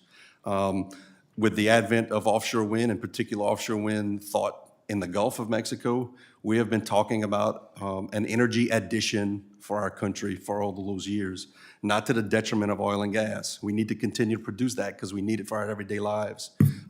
However, when it comes to everything that's been done in the offshore energy sector, when it comes to offshore oil and gas, that is absolutely transferable to offshore wind. In fact, customers of Port Fourchon, our users, were some of the many companies that built Block Island. We are actually retrofitting vessels in Port Fourchon at Bollinger Shipyard to work in the offshore wind industry in the Northeast. So it is absolutely transferable. Lessons learned over the years in the construction of offshore oil and gas projects can absolutely be transferred to offshore wind projects. So they can exist peaceably and also complement each other if done correctly. Let's see, and for Mr. Wilson, my district, again, in Southeast Virginia, beautiful and unique region, home to some of the nation's most critical national security assets as well, including the Navy, and some of the most beautiful beaches and the nation's largest estuary, the Chesapeake Bay. Recreational and commercial boating and fishing are some of the region's biggest economic drivers, and the abundant wildlife and diverse ecosystems make the Atlantic coast and the Chesapeake a true national treasure. So for these reasons, my constituents and I have serious concerns about the potential impacts of offshore oil and gas development off our coast. At the same time, we recognize our region's skyrocketing energy needs, given the increase in data centers, especially in Virginia, and the needs of the Navy, as well as rising energy costs. So my question to you is, how can we ensure we're meeting our nation's energy needs, reducing foreign reliance, powering our own defense industry technologies, and reducing energy costs for the American people without threatening the delicate ecosystems and recreational economy by drilling offshore, especially in places like Virginia? Thank you, Congresswoman. Williams has not advocated for production off the Atlantic coast. We happen to supply 90% of the natural gas that goes into Virginia through our Transco pipeline. As you know, Virginia is expected to triple its energy needs by 2030. Double by 2030, triple by 2040. If we don't have the energy to supply the data centers you're talking about, we're going to lose ground on the national scale and on the world scale in terms of our national security. We have a current project, the Southeast Supply Enhancement Project, which will serve Virginia as well. It'll serve enough natural gas to provide energy for more than 9 million homes. We need to simplify our infrastructure permitting in this country so that those sorts of projects can go in. We take great care for the environment in and around our projects and great care for our communities in and around our projects. I'll just give you one quick example. A project like the Southeast Supply Enhancement, 20 years ago, we would have spent about $10 million on environmental permitting and achieved the same result we're going to achieve today, which is a very good result. Today, we're going to spend over $100 million, and we're going to take a lot more time. So that cost is being borne by the American consumer. So if we can streamline our permitting, it'll be cheaper for the American consumer, it'll give Virginia the energy it needs, and everyone will be better off. Agreed, thank you, and I yield back. Thank you very much. The chair now recognizes Representative Min for 5 minutes. Thank you, Mr. Chair. Thank you to the witnesses for your testimony. So first question for you all. How many of you have taken an economics introductory class? Can you raise your hand if you have? Okay, let the record reflect all 4 raised their hands. Can you raise your hand if you're familiar and remember the concept of negative externalities or negative external costs? Only Ms. Howell's raising her hand. Mr. Tarpley looked like he was about to. Okay, just as a refresher, you may remember from Econ 101, negative externalities describe the indirect or hidden negative costs sometimes created by an economic transaction. The classic example, of course, is downstream pollution, where a factory discharges its waste into a river, which in turn creates unclean water that leads to cancer, health issues, maybe disrupts the fishing industry downstream. The negative costs of this pollution are not paid for by the factory or its consumers, but are instead costs that society bears. We might call them hidden costs. Now, offshore drilling is another textbook example of an economic activity that produces large negative externalities or hidden costs. This is not a disputed point. As we all know, burning fossil fuels releases large amounts of carbon into the atmosphere, which has created a climate crisis that we are just beginning to wrap our heads around. According to the IMF, when you factor in these hidden costs related to carbon emissions, oil production costs our society over $7 trillion a year. We're seeing these costs accrue in the form of extreme temperatures across the world, including the 140-degree temperatures we saw in India last year, biblical-level disasters like wildfires, tornadoes, hurricanes, extreme drought and flooding, and the like. And here is the thing. In 100 years, when people look back at this time, they're going to say that the 2020s were uniquely benign, uniquely cool as far as our weather patterns. Our grandkids and great-grandkids are going to look back and say that these were the good old days. We are literally damning them to hell on Earth unless we aggressively reduce our carbon emissions. The negative external costs of oil production are so large as to potentially be an existential threat to our civilization. Offshore drilling also produces other major hidden costs, which I want to briefly address. First, the threat of oil spills, which have been a recurring problem for California's coastlines over the years. In 2021, my district experienced a major oil spill off the coast of Huntington, which shut down our local coastal economy and brought outdoor recreation and tourism to a halt. And we dodged a bullet as this was a small spill of only 25,000 gallons. But here is the problem. It's increasingly becoming clear that, at least in California, the economics of offshore drilling mean it's a matter of when, not if, we will have additional oil spills. The oil rigs off our coasts were built between the 1960s and 80s and are long past their shelf life. Production is in decline, and the original leaseholders have all long since sold off their leases to small wildcat companies, which have no incentive to invest meaningfully in safety and soundness. To put it simply, offshore drilling has become a ticking time bomb for our coastline. So, Mr. Tarpley, would you be surprised if I told you that California's coastal economy, our beautiful beaches and tourism and innovation that we generate, is quite valuable? Yes or no? Yes. You would be surprised? Okay. I understand how valuable it is. It produces $1.7 trillion a year in value, according to NOAA. Mr. Tarpley, I guess I'll just ask you again, would you be surprised if I told you that oil drilling off the coast of California is very minuscule by comparison? That's correct. That's right. Offshore oil drilling near California generates less than 0.006% of the value generated by our coastal economy. So I will just ask Ms. Howell, I'll switch to you. Do you think that the potential risks to California's coastal economy are justified by the tiny amount of oil being produced there? No, absolutely. There's no reason, sorry. Now, another major hidden cost associated with offshore drilling is decommissioning costs, which I really haven't heard addressed too much here. But once these wells run dry, you have to plug them so they don't leak, dismantle the infrastructure so they don't create long-term problems. This costs a lot of money. Today, over 78% of the 2,000-plus leases in U.S. waters or outside of U.S. waters are currently idle, which means the associated oil rigs are abandoned and need decommissioning. But instead of actually paying for these costs, all too often, oil companies abandon these obligations and declare bankruptcy. In the last 15 years, there have been more than 30 Chapter 11 bankruptcies of offshore operators, leaving U.S. taxpayers with $7.5 billion in liabilities. It's estimated that we have another $40 to $70 billion in further cleanup costs remaining, and these are paid for by the taxpayers. Is that not correct, Ms. Howell? That's absolutely correct. So I want to just close with this. You may remember that last May, Donald Trump, now the president, held a meeting with oil executives where he promised to slash environmental protections if the oil industry contributed $1 billion to his campaign. Perhaps coincidentally, in the months following, oil executives donated hundreds of million dollars to his campaign, as well as the campaign of many other Republicans campaigning on slashing our environmental regulations. This is the first hearing this committee's holding since that time. And I guess my question is, when you think about the merits, whatever you think about the merits of offshore drilling, do you think, and I'll ask this to Ms. Howell, that Americans might reasonably see this hearing as a form of corruption, where House Republicans are delivering on the pay-to-play promise that Donald Trump made last year to the oil industry? Absolutely. The premise that we are. I would request a point of order. I would request that the gentleman's words be taken down. I think on what he is basis? I think that he has maligned every single person on this side of the aisle I'm in terms of I'm the asking the hearing. witness if this You is a have reasonable indicated question. that we are engaging in corruption. No, I said, Mr. is it reasonable for Mr. Americans Chairman, to believe that, the based on gentleman- the things that we may I all read in the speak? newspapers? The chair will speak? take a moment to consider. Thank you.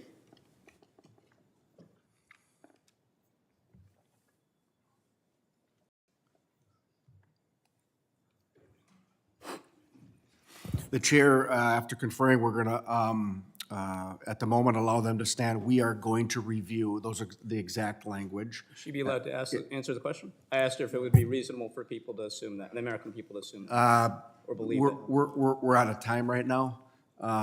If somebody yields your time, Mr. Min, you can Thank do you. that. I yield back. But we're going to review and make that determination as quickly as possible. Thank you. I yield back. The chair now recognizes Representative Hageman from Wyoming for 5 minutes. Thank you, Mr. Chair. I think that the question at the beginning of the last set of questions was whether any of you had any economic background. My question for you is, do any of you understand the concept of opportunity costs? Yes. Okay, it's an important concept, isn't it? Yes, it I wish that the folks on the other side understood the concept of opportunity costs. I also wish that they understood the concept of energy poverty, because it is the policies that they Point have of been order. pushing She's forward. suggesting that we don't understand the concept, and I would just rebut that. I think she's maligning our side here. I actually do understand the concept of opportunity costs. Overruled. The Port of Fourchon, Mr. Chiason, did I say that correctly? Chasson, but that's. All right. The Port of Fourchon plays a critical role in offshore energy production, supporting a vast network of workers and suppliers across the country, including in Wyoming. Wyoming-based companies manufacture equipment and provide services that support offshore oil and gas operations, but restrictions on leasing impact supply chains beyond just the Gulf Coast. Gulf energy revenues benefit states throughout GOMESA, but Wyoming receives no similar revenue sharing from energy production on federal lands. Should Congress revisit how energy-producing states are compensated for leasing on federal lands and waters? Thank you for that question. Yes, I do believe we need to re-look at revenue sharing. Okay, and Mr. Wilson, Wyoming's natural gas industry is closely tied to Gulf Coast export facilities, which rely on a steady offshore oil and gas production. The Biden administration's regulatory delays for offshore leasing mirror policies restricting drilling on federal lands in Wyoming, raising concerns about a broader trend of federal overreach in U.S. energy policy. Wyoming's natural gas pipelines interconnect with Gulf LNG facilities. If offshore production is restricted, what impact would that have on Wyoming's ability to move natural gas to export markets? Well, the natural gas market's a global market. It's also a national market. So any restrictions in any areas on natural land are going to impact other areas of production. So it will have an impact on Wyoming if they shut off I the think it'll coast. have an impact on all portions of the natural gas industry, yes. From a legal perspective, do you see a coordinated effort by federal agencies to curtail U.S. energy production across multiple sectors? I mean, what I can tell you is that over the last 4 years, we've seen more difficulty in acquiring permits. In the small E&P production that we do have, we've seen more difficulty in acquiring federal permits, although I will say that FERC is operating in a very efficient manner right now and has been for the last couple of years, but generally, yes. Mr. Tarpley, restrictions on offshore leasing impact workforce mobility and job opportunities. Wyoming is rich in critical minerals and rare earth elements, which are essential for offshore drilling technologies. Federal leasing delays could disrupt domestic supply chains for these minerals. Offshore drilling requires specialized metals and components, some of which are sourced from Wyoming's mining industry. Have federal leasing delays impacted demand for domestically sourced critical minerals, pushing such production overseas? I certainly think that regulatory slowdown and delays has affected demand, and it's also affected the workforce and everything throughout the supply chain. So yes. So one of the things that has been very critically important that I have watched over the last 4 years relates to the idea, again, of opportunity costs. And when we talk about opportunity costs in the context of offshore drilling, Mr. Wilson, could you explain a little bit about what I might be referencing in that regard? I hate to try to get in anyone's mind, but what I can tell you is that to the extent we are not producing it in the Gulf, somebody else is producing it. We have one atmosphere. An emission that occurs in Australia or Asia is no different than an emission that occurs in the U.S. We produce our oil and natural gas in the Gulf in a manner that is cleaner than anybody else in the world. And it seems like the last place we should begin if we're worried about emissions reductions is U.S. oil and natural gas production. Mr. Cheslin, did we see a decrease in domestic energy use in the last 4 years? Domestic energy use, no. Okay. Did we see a decrease in domestic energy production? It has increased.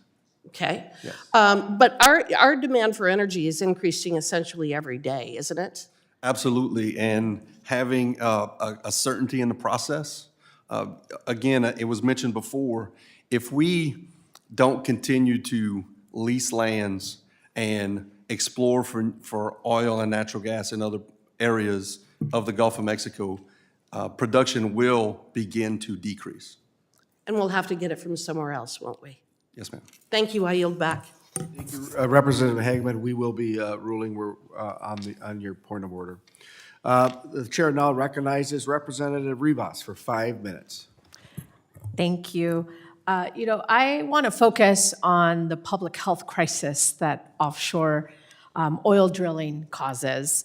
I represent the San Fernando Valley, specifically a part of the San Fernando Valley, which is in the city of Los Angeles, that has a history of environmental racism.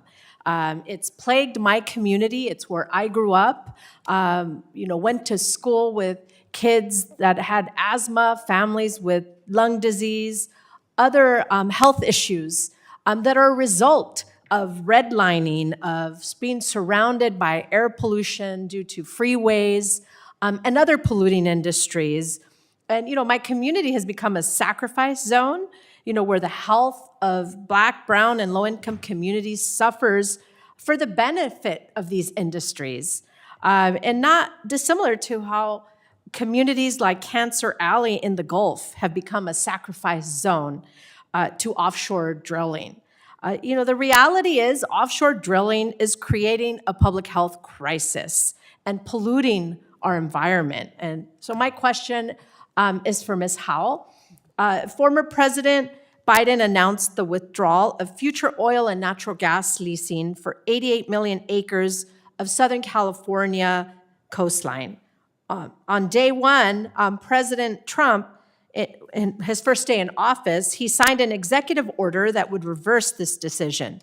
If he's successful in this withdrawal, can you expand on how offshore drilling impacts the health of local communities like mine that have become a sacrifice zone? Yes, thank you for that question. In two ways, health is impacted by offshore drilling. The first is directly by the onshore infrastructure, which you referred to as Cancer Alley, that's that part of southern Louisiana that experiences significantly higher than average cancers and asthma and other health conditions. The onshore infrastructure that I alluded to before is the danger to the people who live onshore, obviously, and their health. An interesting story, when we started SODA, a friend of mine who's an African-American woman in Georgetown went to a meeting sponsored by the American petroleum industry in Charleston. They, in describing the benefits that they said that were going to come to our area, put a chart up on the wall of Winyah Bay, our Chesapeake Bay, and pointed to the area where they wanted to put the onshore infrastructure. It was the African-American community in Georgetown. So they target, clearly, they target communities that don't have the power and resources to be able to fight these things. So obviously, onshore infrastructure was really important to us. The second, of course, is the increase in CO2 emissions. The amount of CO2 emissions from fossil fuels needs to be continued to be reduced. The impacts that we're seeing right now in terms of floods, fires, in Western North Carolina, a third of our state was impacted by Hurricane Helene. There are people still living in tents in the winter in the mountains because of the damage that was wrought directly related to offshore and onshore, for that matter, oil and gas emissions and the high CO2 content. Even Mr. Wilson's company, Williams, has been buying into carbon sequestration companies to be able to help address this issue. So I know it's also near and dear to them. We've got to do something about the CO2 emissions. Thank you for sharing that. I think these impacts are devastating to communities, especially like you mentioned, those that have traditionally been seen as not having power. But it's one of the reasons I'm here. I'm a member of that community as a Latina, and that represents an environmental justice community. These are our families that are our grandparents, our children that are suffering the health impacts of this polluting industry. And, these disasters, are not limited to just the Atlantic coast. It's Southern California that has been a victim of the oil and gas industry. These disasters, they don't just impact our health, but just also our ocean economy, right? That a lot of us rely on or use for recreation, even though we don't live directly along the coast. Our tourism is affected, and industries like fishing that are critical to the economic success of our region. But healthy oceans and clean coasts, help a lot of these small businesses succeed, and we must preserve our coasts for future generations and protect these critical coastal economies. We have to protect our coast from drilling and work to transition to a clean energy economy so we can create a livable future for the next generation. I yield back. Thank you very much. The chair now recognizes Representative Higgins from Louisiana for 5 minutes. Thank you, Mr. Chairman. I very much am grateful to the committee for allowing me to wave on today. I'm going to speak to two of my bills that are pending, and I'm going to ask for consideration of committee members on both sides of the aisle. H.R. 513, the Offshore Leasing Authorities Act, and the Federal Lands and Waters Leasing Transparency Act. These bills are vital to restoring the certainty of offshore oil and gas leasing and ensuring America can continue as a global leader in energy production, job creation, and national security. Mr. Chairman, in the last days of the Biden-Harris administration, over 625 million acres were withdrawn from potential development. And I think it's important for my colleagues on both sides of the aisle, particularly in this committee, to recognize that America has a responsibility to the entire world to lead the free world in the production of clean, affordable, transportable energy product. This is a vital role that we play, and although politically, a nation can trend one way or the other, depending upon the executive in power.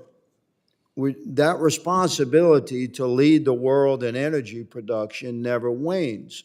Because when the Biden administration closed 625 million acres to clean, safe, reliable production of affordable and transportable energy product, there was zero acreage closed in China and Russia.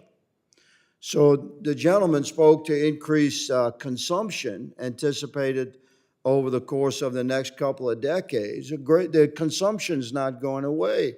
So if you care for your planet, which I do, then you should embrace the American energy industry, which produces the cleanest energy product in the entire world. It's quite simple. So threatening the future of energy production is exactly what happened when you closed 625 million acres, hampering states like Louisiana and undermining local economies that are tied to offshore production like Port Fourchon. The Offshore Leasing Authorities Act, my bill, 513, reverses these withdrawals and implements a stable, predictable framework for future leasing, ensuring that we remain the global leader that we're called upon to be in responsible energy production. Equally important, the Federal Lands and Waters Leasing Transparency Act addresses the long-standing challenges posed by current leasing process. Under the existing process, federal regulators often reject bids. There's not a time frame locked in. It doesn't work well. It must be streamlined. My bill addresses it. So I'm going to ask that the committee give due consideration to these bills in the coming weeks. And I encourage any communication from my colleagues on both sides of the aisle regarding, the righteousness of the direction that we should embrace for America's energy policy. I encourage those conversations, and I welcome the questions. Mr. Chesson, welcome, sir. Thank you for being here. I'm honored to serve you and represent you. Given Port Fourchon's pivotal role in offshore energy operations, can you speak to what limiting significant acreage for production and prolonging lease approvals, what harm that would bring to America's economy, and how would it erode America's energy dominance in the world? Certainly, and in this economic report that I produced for the record, it shows that API had EIAP due.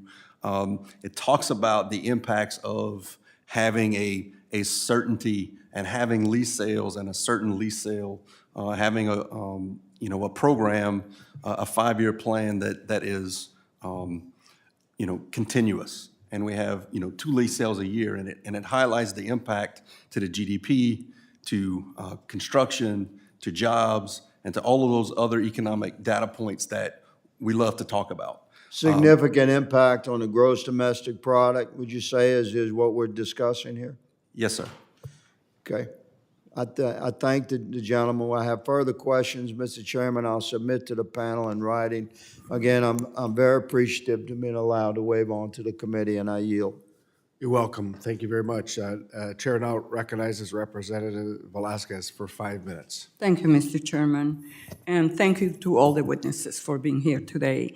Ms. Howell, I represent a district in New York that has been coping with the issue of oil spill, the one that took place in 1978, and again, 2013 by the ExxonMobil spill.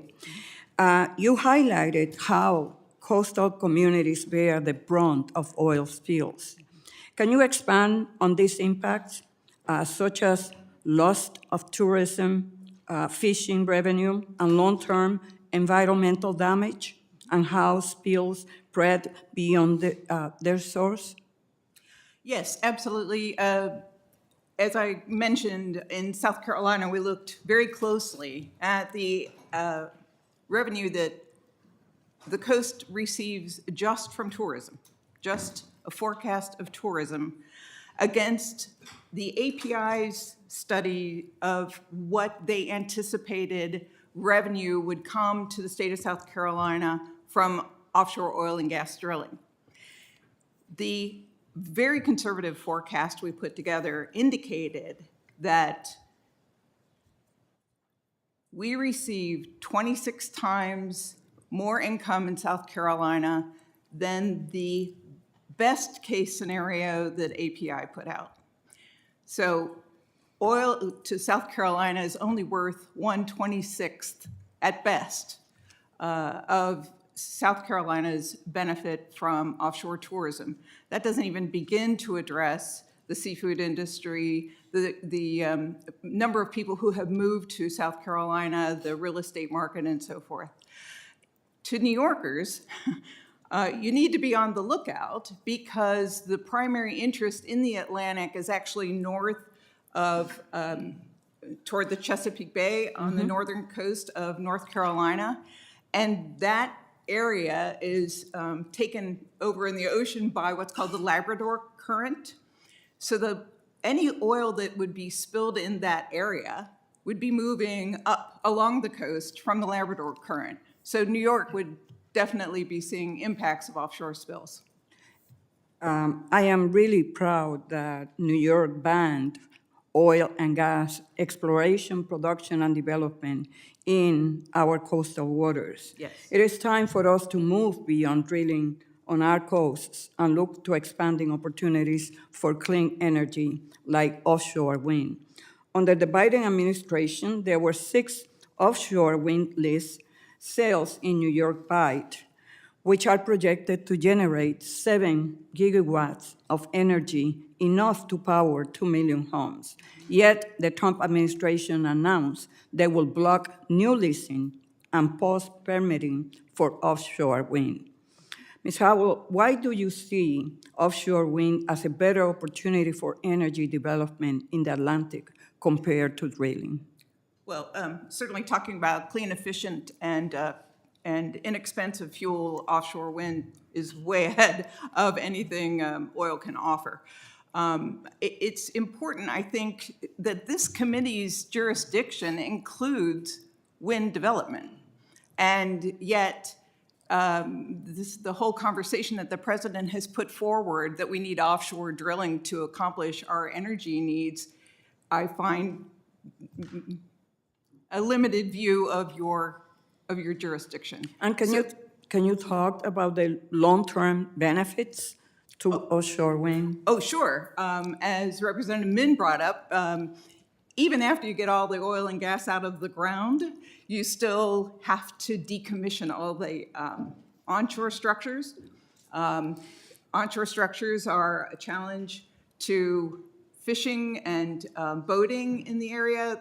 There are a variety of reasons you don't want to site offshore structures near a busy port like New York. Thank you. I yield back.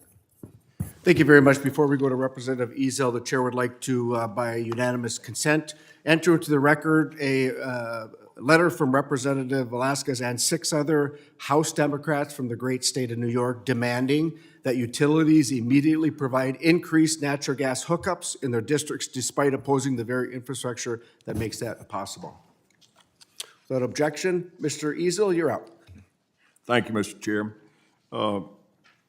And thank you all for being here today and being a part of this. It's very important. I can't sit here and not be amazed at how much change has happened over a short period of time. In the 1980s, our leasing programs averaged about 40 scheduled sales each. Fast forward to 2024 under the Biden administration, not a single lease took place. In 2025, we can only cross our fingers and hope for a single sale opportunity in 2025. This is war on the American economy. While we have tools, resources, and workforce to produce our own energy, the United States has continued to rely on imports that weaken our national security and drive up prices for the American families. These policies, including the delayed 2024 through 2029 gas leasing program, have only made matters worse.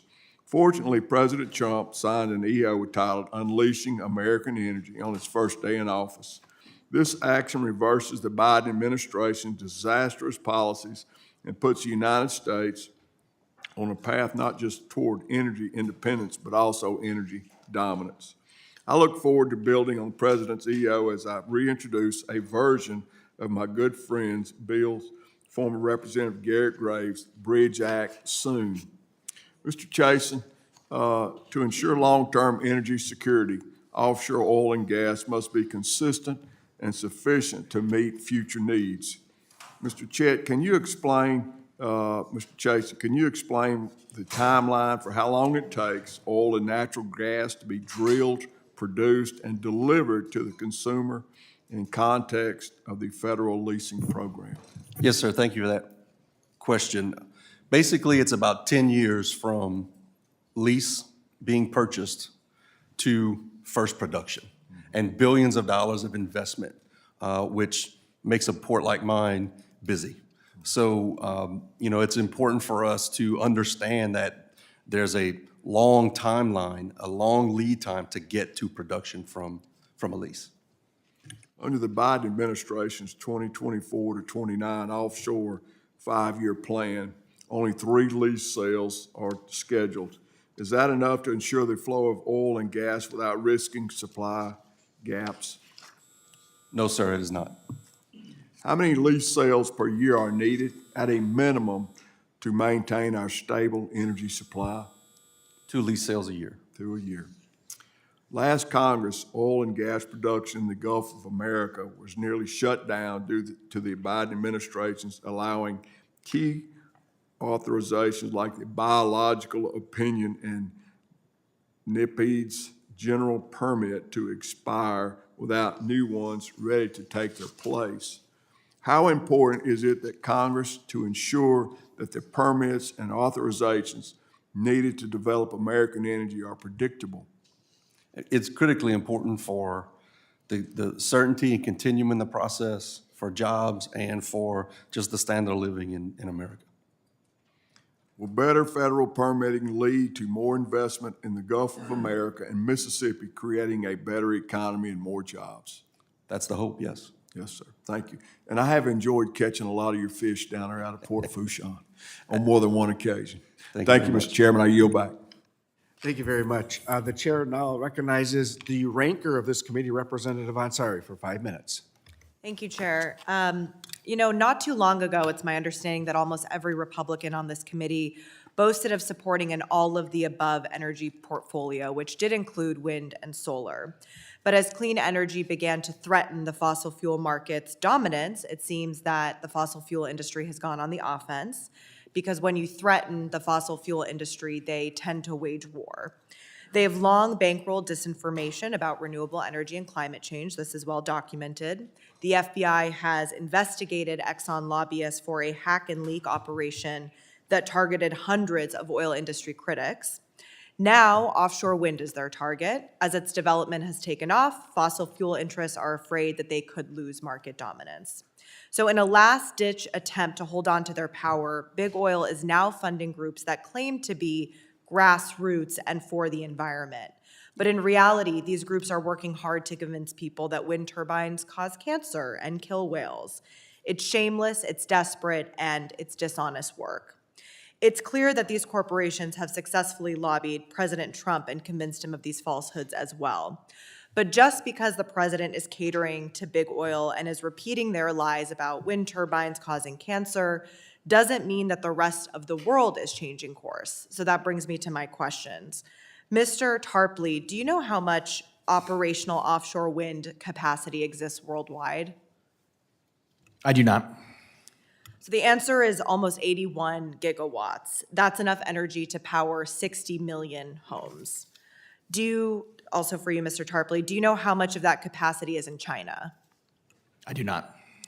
More than half, 41 gigawatts.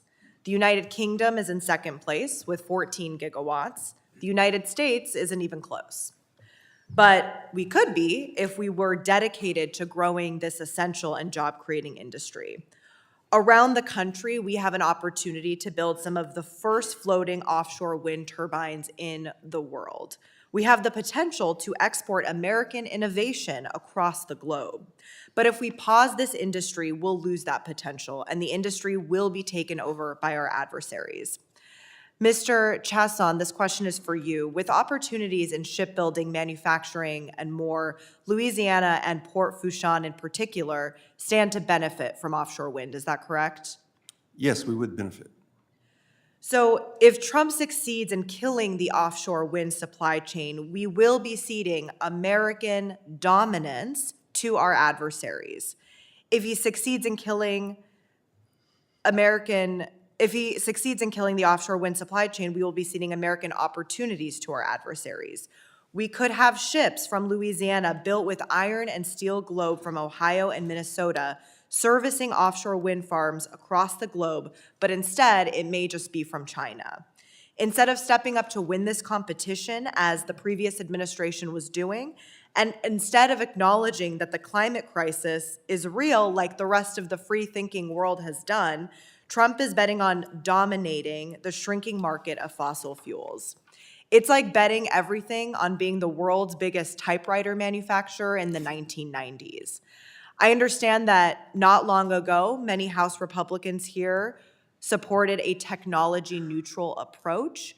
Given everything that's been said and the fact that we are losing this competition to our adversaries, I strongly urge my colleagues to reconsider this oil-only approach. I yield back.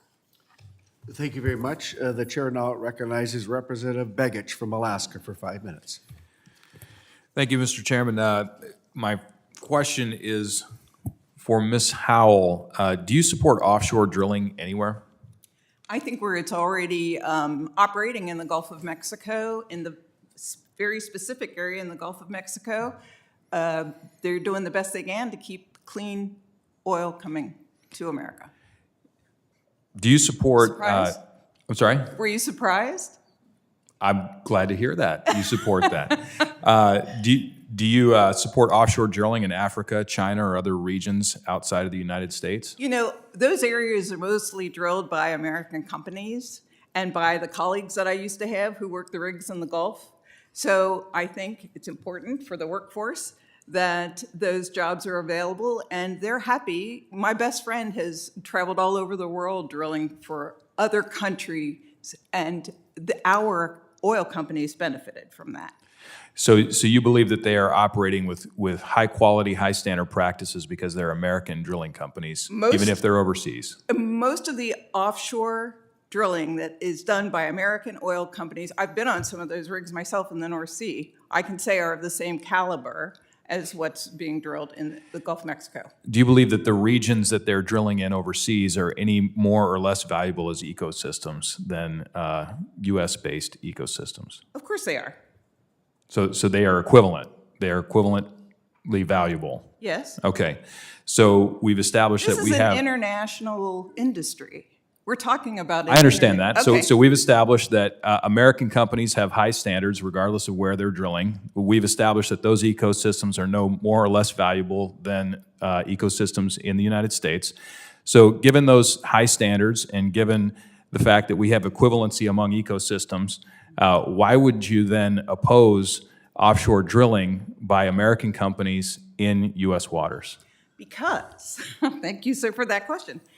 Because our coasts have already established economies that are not consistent with the onshore infrastructure and offshore drilling and the potential spills for offshore drilling. We have an incredible economy on both the Atlantic and Pacific coasts that will be damaged by offshore drilling. It also strikes me as odd that we haven't talked at all about onshore drilling. We acknowledged at the very beginning our offshore resources are only 20% of U.S. supply. What's gone on in the Permian Basin and during the shale revolution has made America more secure than opening up one more lease in the Gulf of Mexico. So I don't understand the push, except to keep these folks employed, the push to continue to expand drilling in the Gulf. It doesn't make any sense. So you mentioned that economic development is a strong consideration and existing economies are a strong consideration.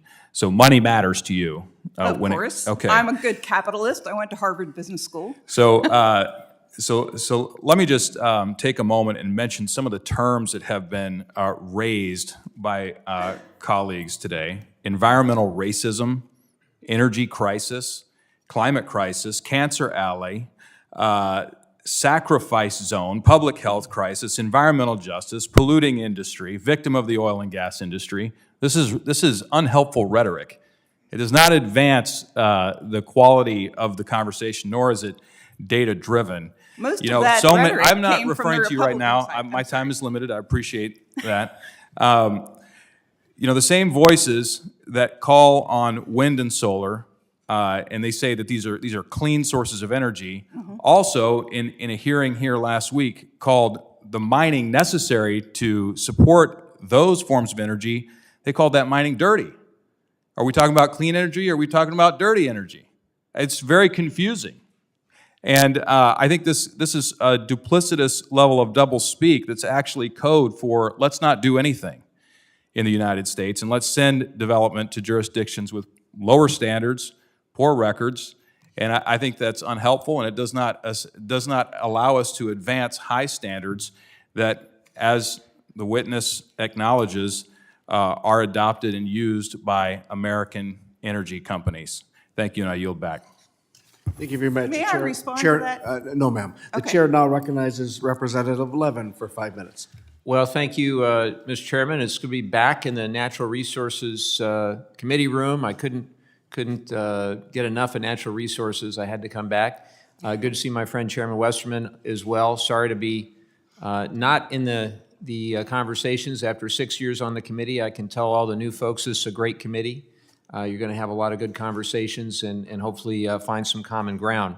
I have the great honor to represent California's 49th Congressional District in Southern California, 50 miles of beautiful coastline in Orange and San Diego counties. I'm biased, but I think it's the most beautiful district in the United States. Come visit anytime. And I think you all know that our economy relies very heavily on the vitality of the coast, of our beaches, our marine life, and all the ocean-dependent businesses that drive tourism and other activities. It's tens of thousands of local jobs and billions of dollars of economic activity in Orange County, where I live, and in San Diego County. And we know firsthand the real risks that offshore drilling poses to our community. And it's not theoretical. Just a few years ago, 126,000 gallon spill from a leaking pipeline covered an area larger than many cities, a very large area with oil. I remember being on a plane looking at it all and then going and seeing fish and birds and marine life just dead on the coasts of Orange County. That's why it's, I think, worth mentioning in this discussion today that the President and many here want to expand offshore drilling everywhere, and that includes potentially on the coast of Southern California. And I just want to remind my colleagues that a majority of the people that I serve, a wide majority, Republican elected leaders, Democratic elected leaders, cities that are 3-2 and 4-1, Republican cities, nobody really wants more drill rigs off the coast of Southern California.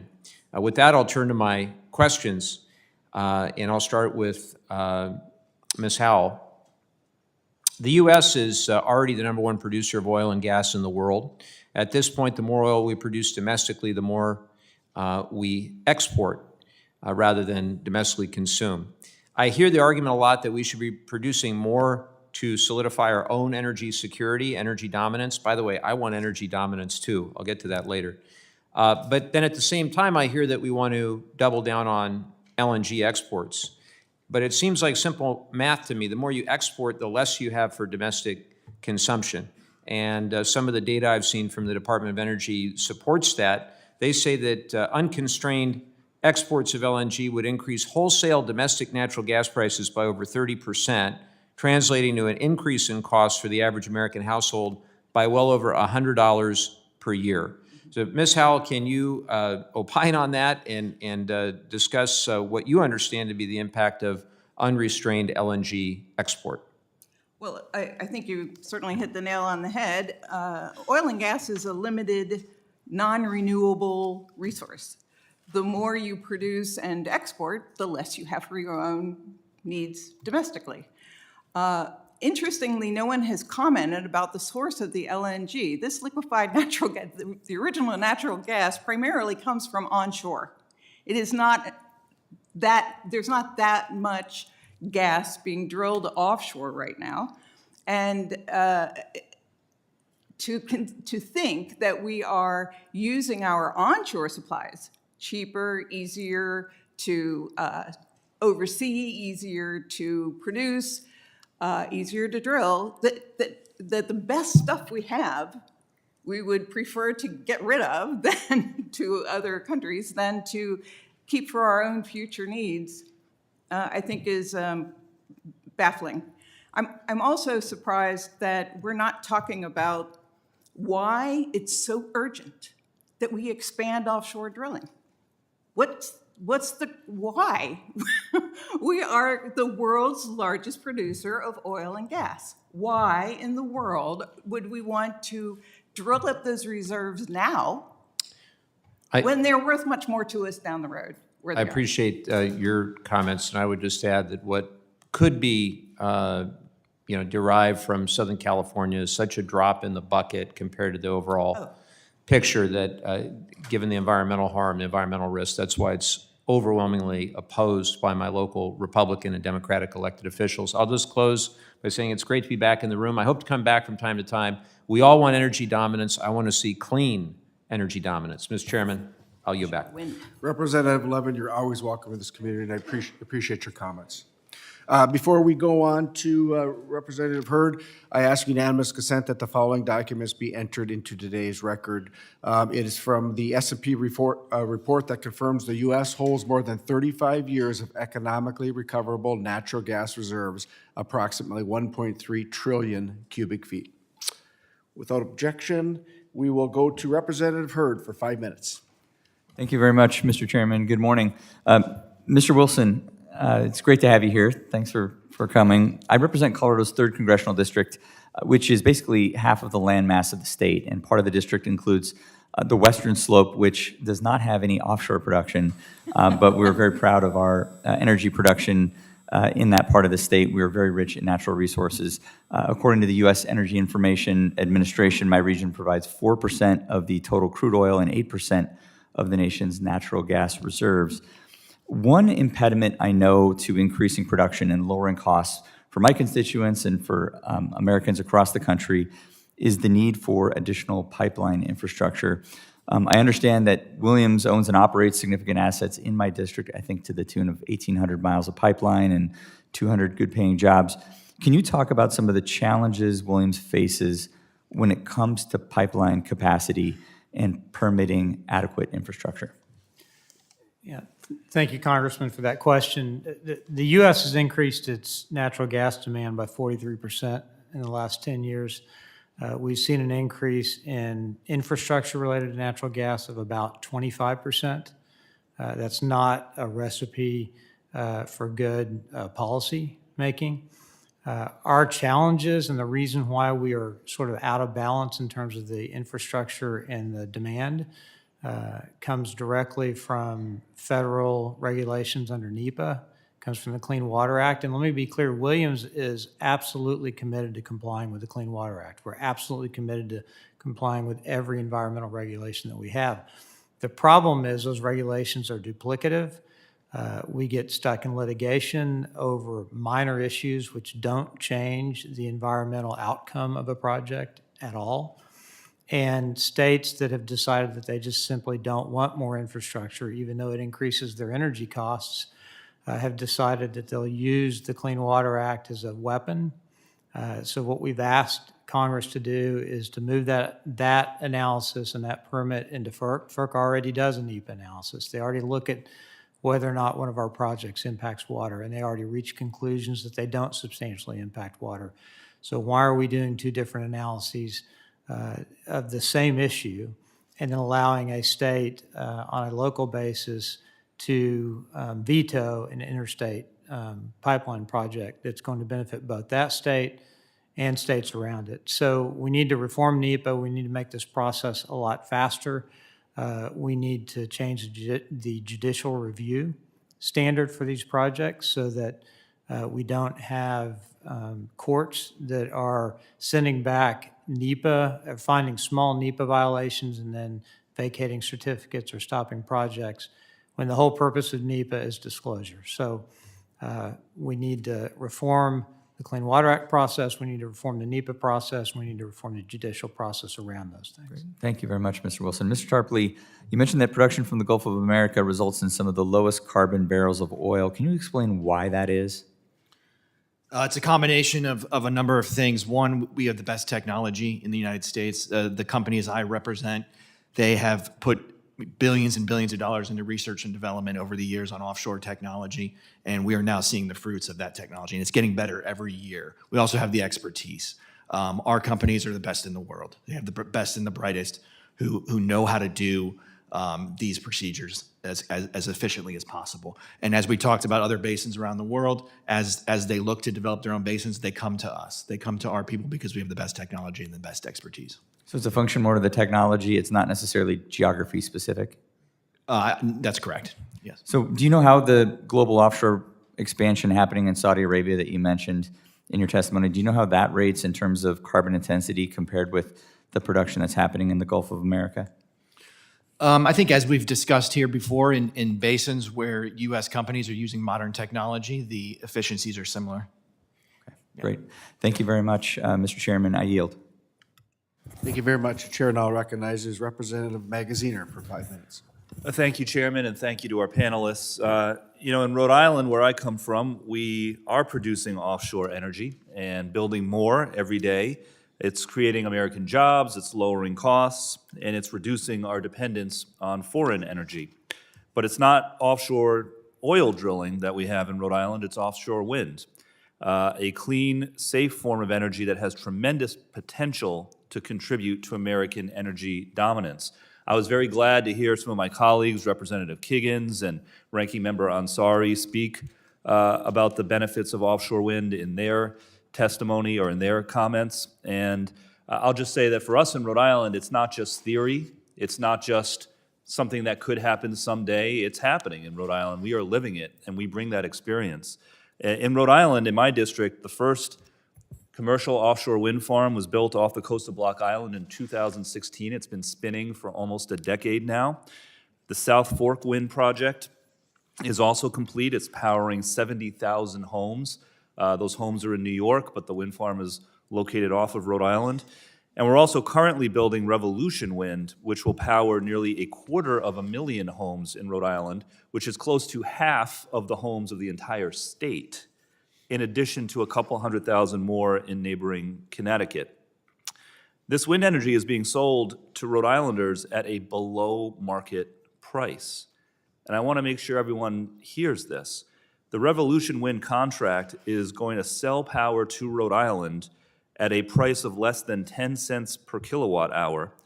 Our standard residential electricity market rate over the course of a year is 16 cents per kilowatt hour. So Revolution One, the big offshore wind project under construction now, is going to be selling electricity into the grid at about 2/3 the cost to consumers of the market rate. And offshore wind deployment could save New England ratepayers $630 million a year on average, up to $1 billion in some years. So not only do you have the environmental benefits, the cost benefits, you also, of course, have the local construction jobs, and by definition, these jobs are local jobs. Revolution One has created 1,200 direct construction jobs, nearly 100 vessel construction jobs, over 120 port jobs, and 50 vessel crewing jobs that are permanent jobs, maintenance jobs that will be permanent as well.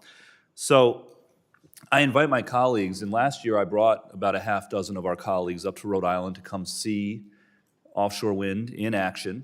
Again, for us in Rhode Island, you can actually see it. You can talk to the people who are doing the work. You can talk to the local communities that are adjacent to it. It's not theory. It's not conjecture. It's happening in Rhode Island, and I'd welcome everyone to come and learn from our experience. Like all forms of energy, it's not perfect, and you have to have a thoughtful process for where to site it, to make sure that you're managing impacts on marine life and on incumbent industries. That is why, by the way, it is so important that NOAA Fisheries and other regulators have the staffing that they need to do their jobs. And I'm very concerned that the administration's plans to slash staffing at NOAA will unnecessarily hold up projects that could help lead to American energy dominance. And I'm also frankly concerned that President Trump has been promoting baseless conspiracy theories about wind energy, offshore and onshore. Wind turbines cause cancer. The lights go out when the wind stops, yada, yada, yada. We know this is not true. Like, come to Rhode Island, where we're doing this already, and you will see. And I will give credit, by the way. I don't want to paint with a broad brush. I think that a number of my Republican colleagues, as we've heard today, understand that there are benefits here to offshore wind, and I invite everybody else who wants to learn more, please come on up and visit. We'll organize a trip.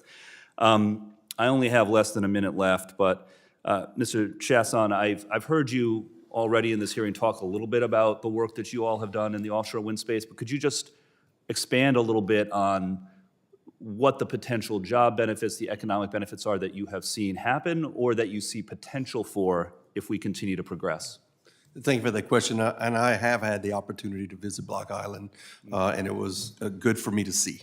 Also went to Denmark and see what they do over there as well about offshore wind.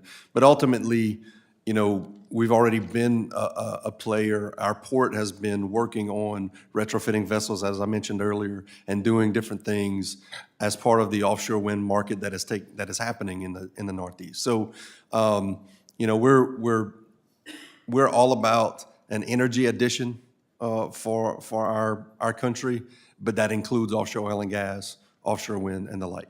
Anything that is going to be an offshore space, we're happy to be a part of it at Port Fourchon. All right. I'm out of time and I yield back, but thank you. Thank you very much. The chair now recognizes Representative Westerman, the Natural Resources Full Chair. Thank you, Chairman Stauber, and thank you again to the witnesses for being here today. It's hard to have a discussion about a particular segment of energy without bringing in the whole gamut of energy, so I appreciate the discussion we've had about onshore energy, about wind, but really the focus of this hearing is on the offshore energy, especially in the Gulf.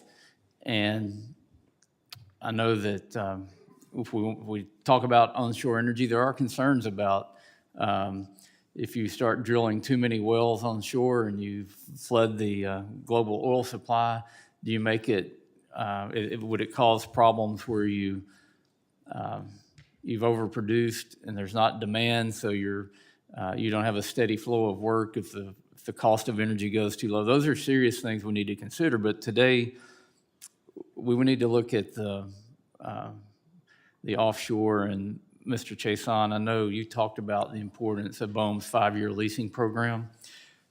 Can you explain how this affects in the long term? We may not be seeing effects of leasing in the past 5 years right now, but what could it mean long term if we don't get if we only have 3 lease sales over the next 5 years? Look, we have to be able to estimate our revenues and expenditures for our port when we have something that is, you know, not continuous, no certainty in process. It has the ability to basically give us the inability to be able to plan and so that we can expand the drilling and production in the Gulf of Mexico if and when that is allowed.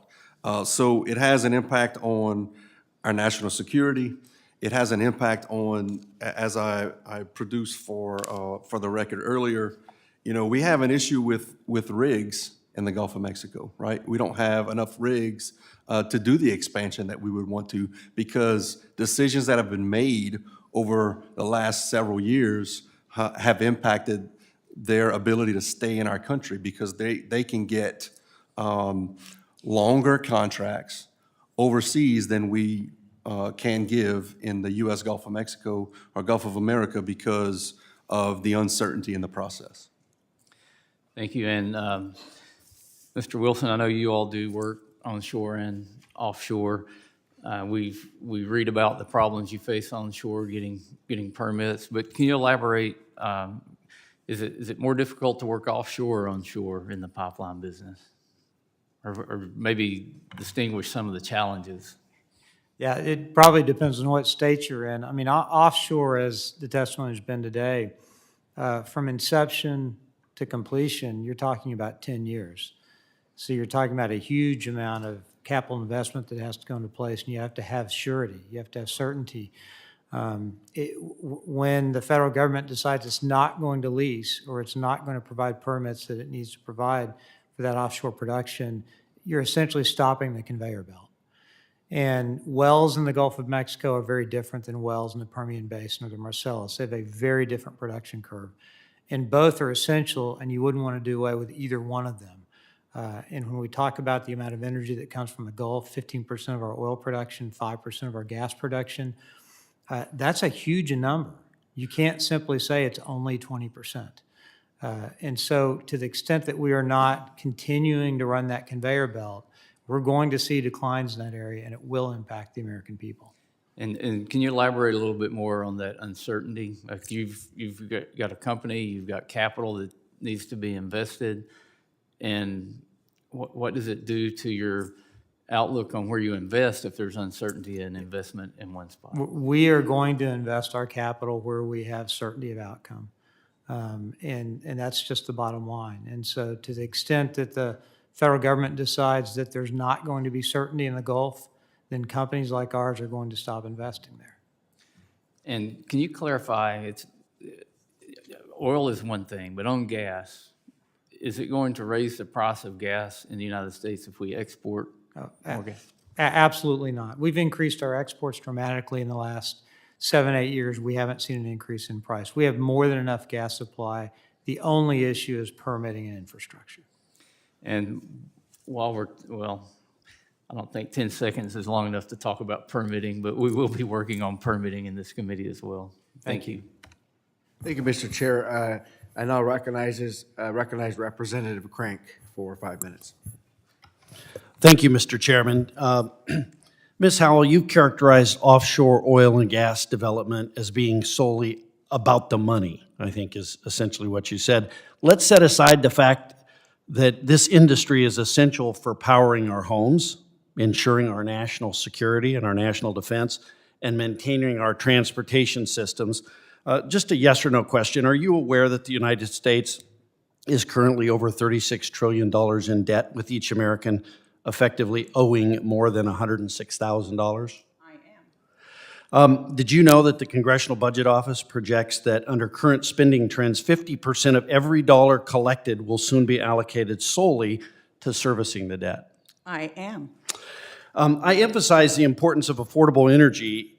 In the Pacific Northwest, hydropower provides electricity at rates as low as 5 to 7 cents per kilowatt hour, while wind power in the same region was projected to cost as much as 84 cents per kilowatt hour. And it might not be about the money for you, but for families struggling to pay their utility bills, businesses trying to stay competitive in a nation striving to maintain energy security, affordability is critical. And I would say, without reliable and cost-effective energy, the economic stability and national defense capabilities that underpin modern American life are put at serious risk. My colleague talked about wind power.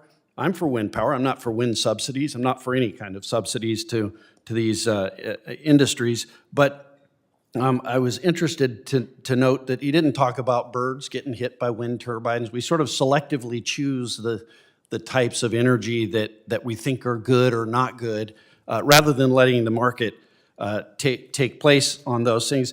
I would just ask, Mr. Wilson, I would ask you, do you know, what other countries are doing offshore drilling in the world? Pretty much anybody who can. Russia, certainly. Qatar, certainly. In Africa, they're going to have to rely on offshore drilling to get the energy they need. What's the difference in environmental standards between those countries and the United States? Is the United States, would you say we're one of the cleaner ones? I would say we are the cleanest. Yeah. So what's the impact if they're doing it to the globe versus us doing some of it here and exporting that energy? If we are not producing oil and gas for export, they will produce it, and it'll be a lot dirtier. Yeah. Okay. Mr. Chason, any thoughts on that?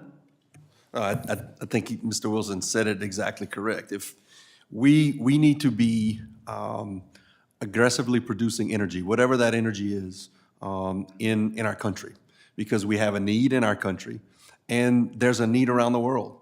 And if we can provide cleaner energy, whatever that type of energy may be, for ourselves and for people around the world, we need to be doing that. Okay, Mr. Tarpley?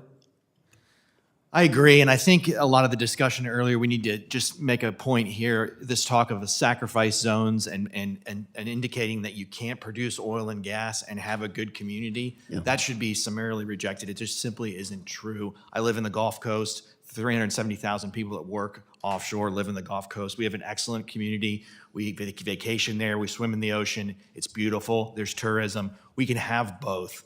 And I think that's important to remember. Yeah, it's a false choice, much like saying if you get in your car to drive somewhere, you're going to die in a car crash. I mean, it doesn't mean you're going to die. There is that potential, but it is a false choice, a false narrative created by many. You're shaking your head, Ms. Howell. Oh, I'd You love to disagree? respond to that.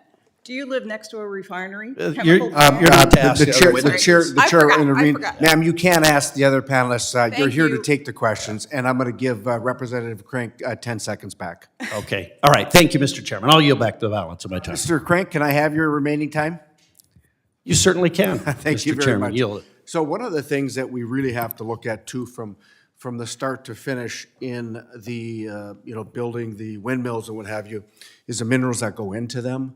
We haven't talked about that. In a windmill, between 4,000 and 6,000 pounds of copper go into them, and we have an administration and many colleagues on the other side of the aisle would rather not have that copper mined in the United States. In northeastern Minnesota, we've been mining iron ore that's made U.S. steel, 80% of United States steel. This administration shut down the Duluth complex, which is the biggest copper nickel find in the world, with trillions and trillions and trillions of dollars of opportunities.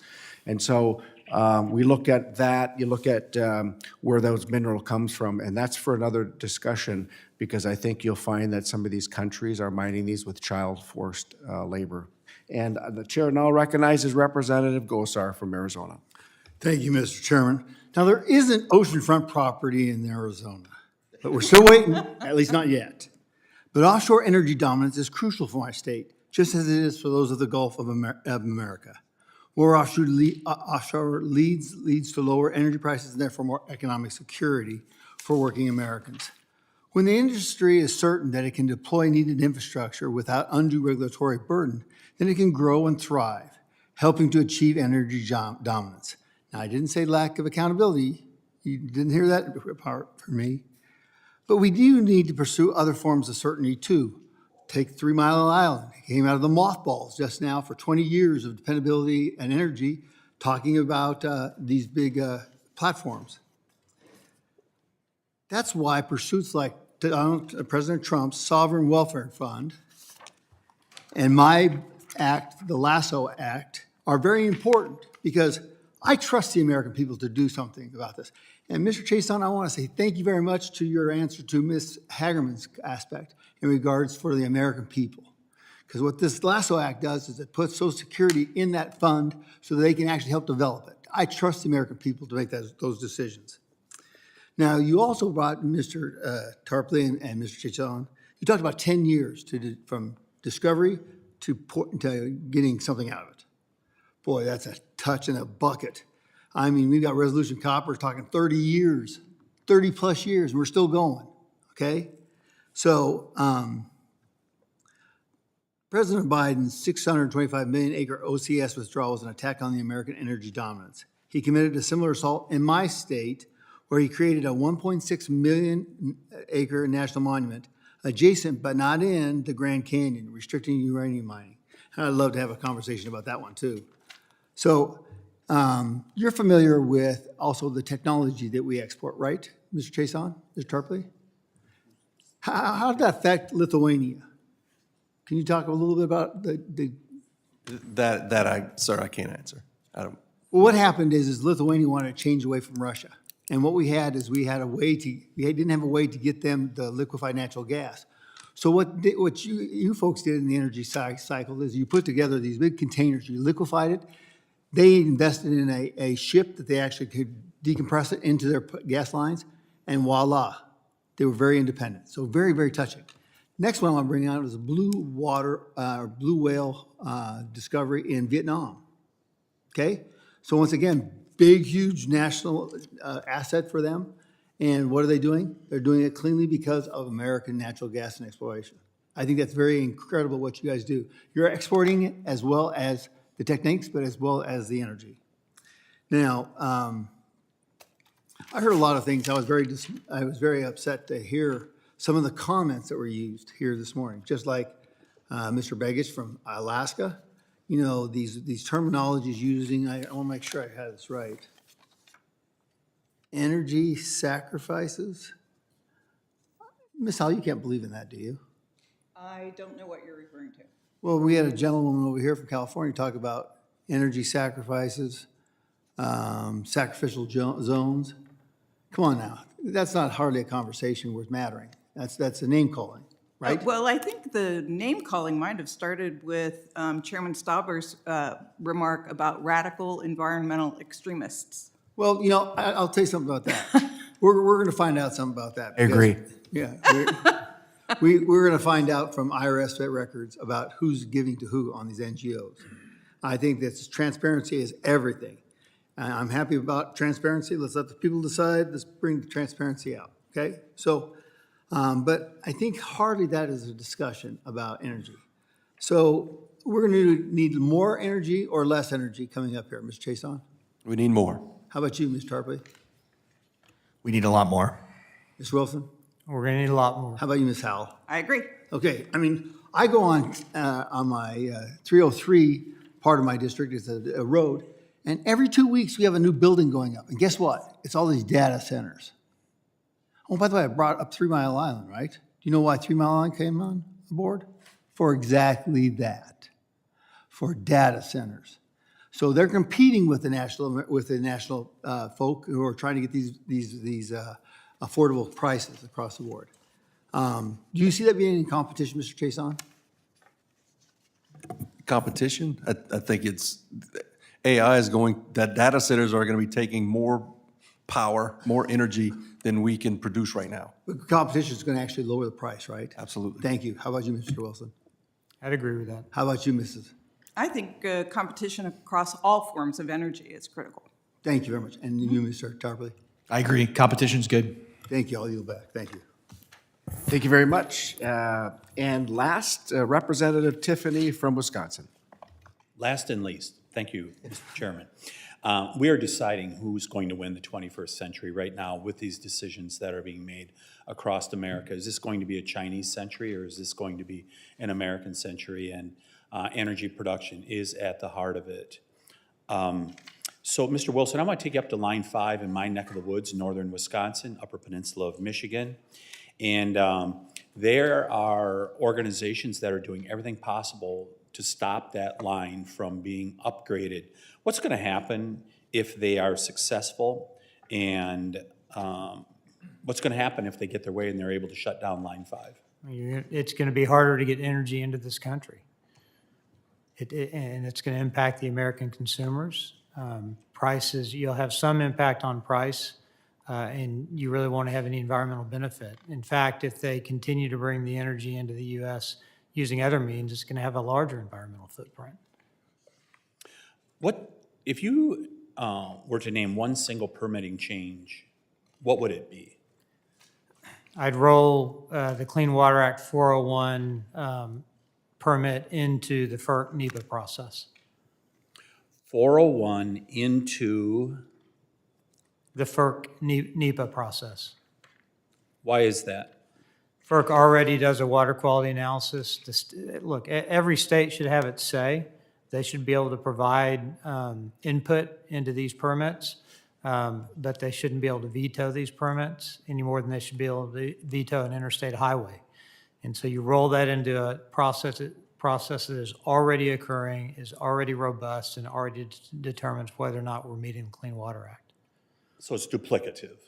Absolutely. Yeah. Thank you very much. I'm going to yield the balance of my time to the chairman. Thank you very much. This has been a great conversation.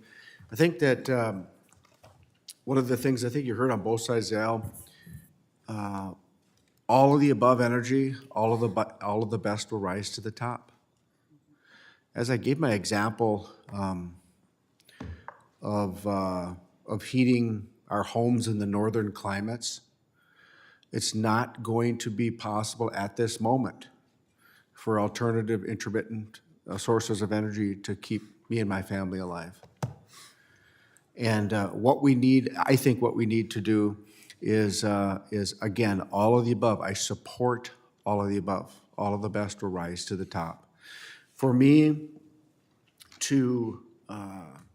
if we go to the mining sector, I just talked to you about the copper, nickel, cobalt, other platinum group metals that go into these windmills. I went, Alan Lowenthal, the chair of this committee, when I was a freshman, invited me out to California on a wind energy project he wanted me to see. And we went out there. I specifically asked the developers about the critical minerals that go into there. I said, can you guarantee that they will be mined in this country under the best environmental and labor standards? And he said, absolutely not. And so I'm looking at my economy up in northern Minnesota. Why would you not agree to mine domestically when these materials are there? Why would you allow child forced labor to provide you with those minerals? That's the frustration that I have. We can mine domestically and do it right. In the Inflation Reduction Act, there was $7.4 billion put aside for electric charging stations. The Biden administration removed the Buy American provisions for the critical minerals in there. You know why? Because he didn't want mining in this country to mine those minerals that we have abundantly. Just like the oil and gas industry can lead not only this country, but the world and how they produce it clean, we can mine these critical minerals and lead the world into that.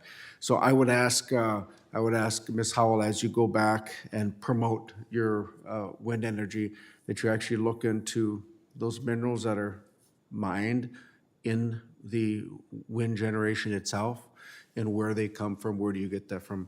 I would submit to you, let's push for American critical mineral dominance and not other foreign nations that we know use child slave labor. So with that, we are going to conclude this, this hearing.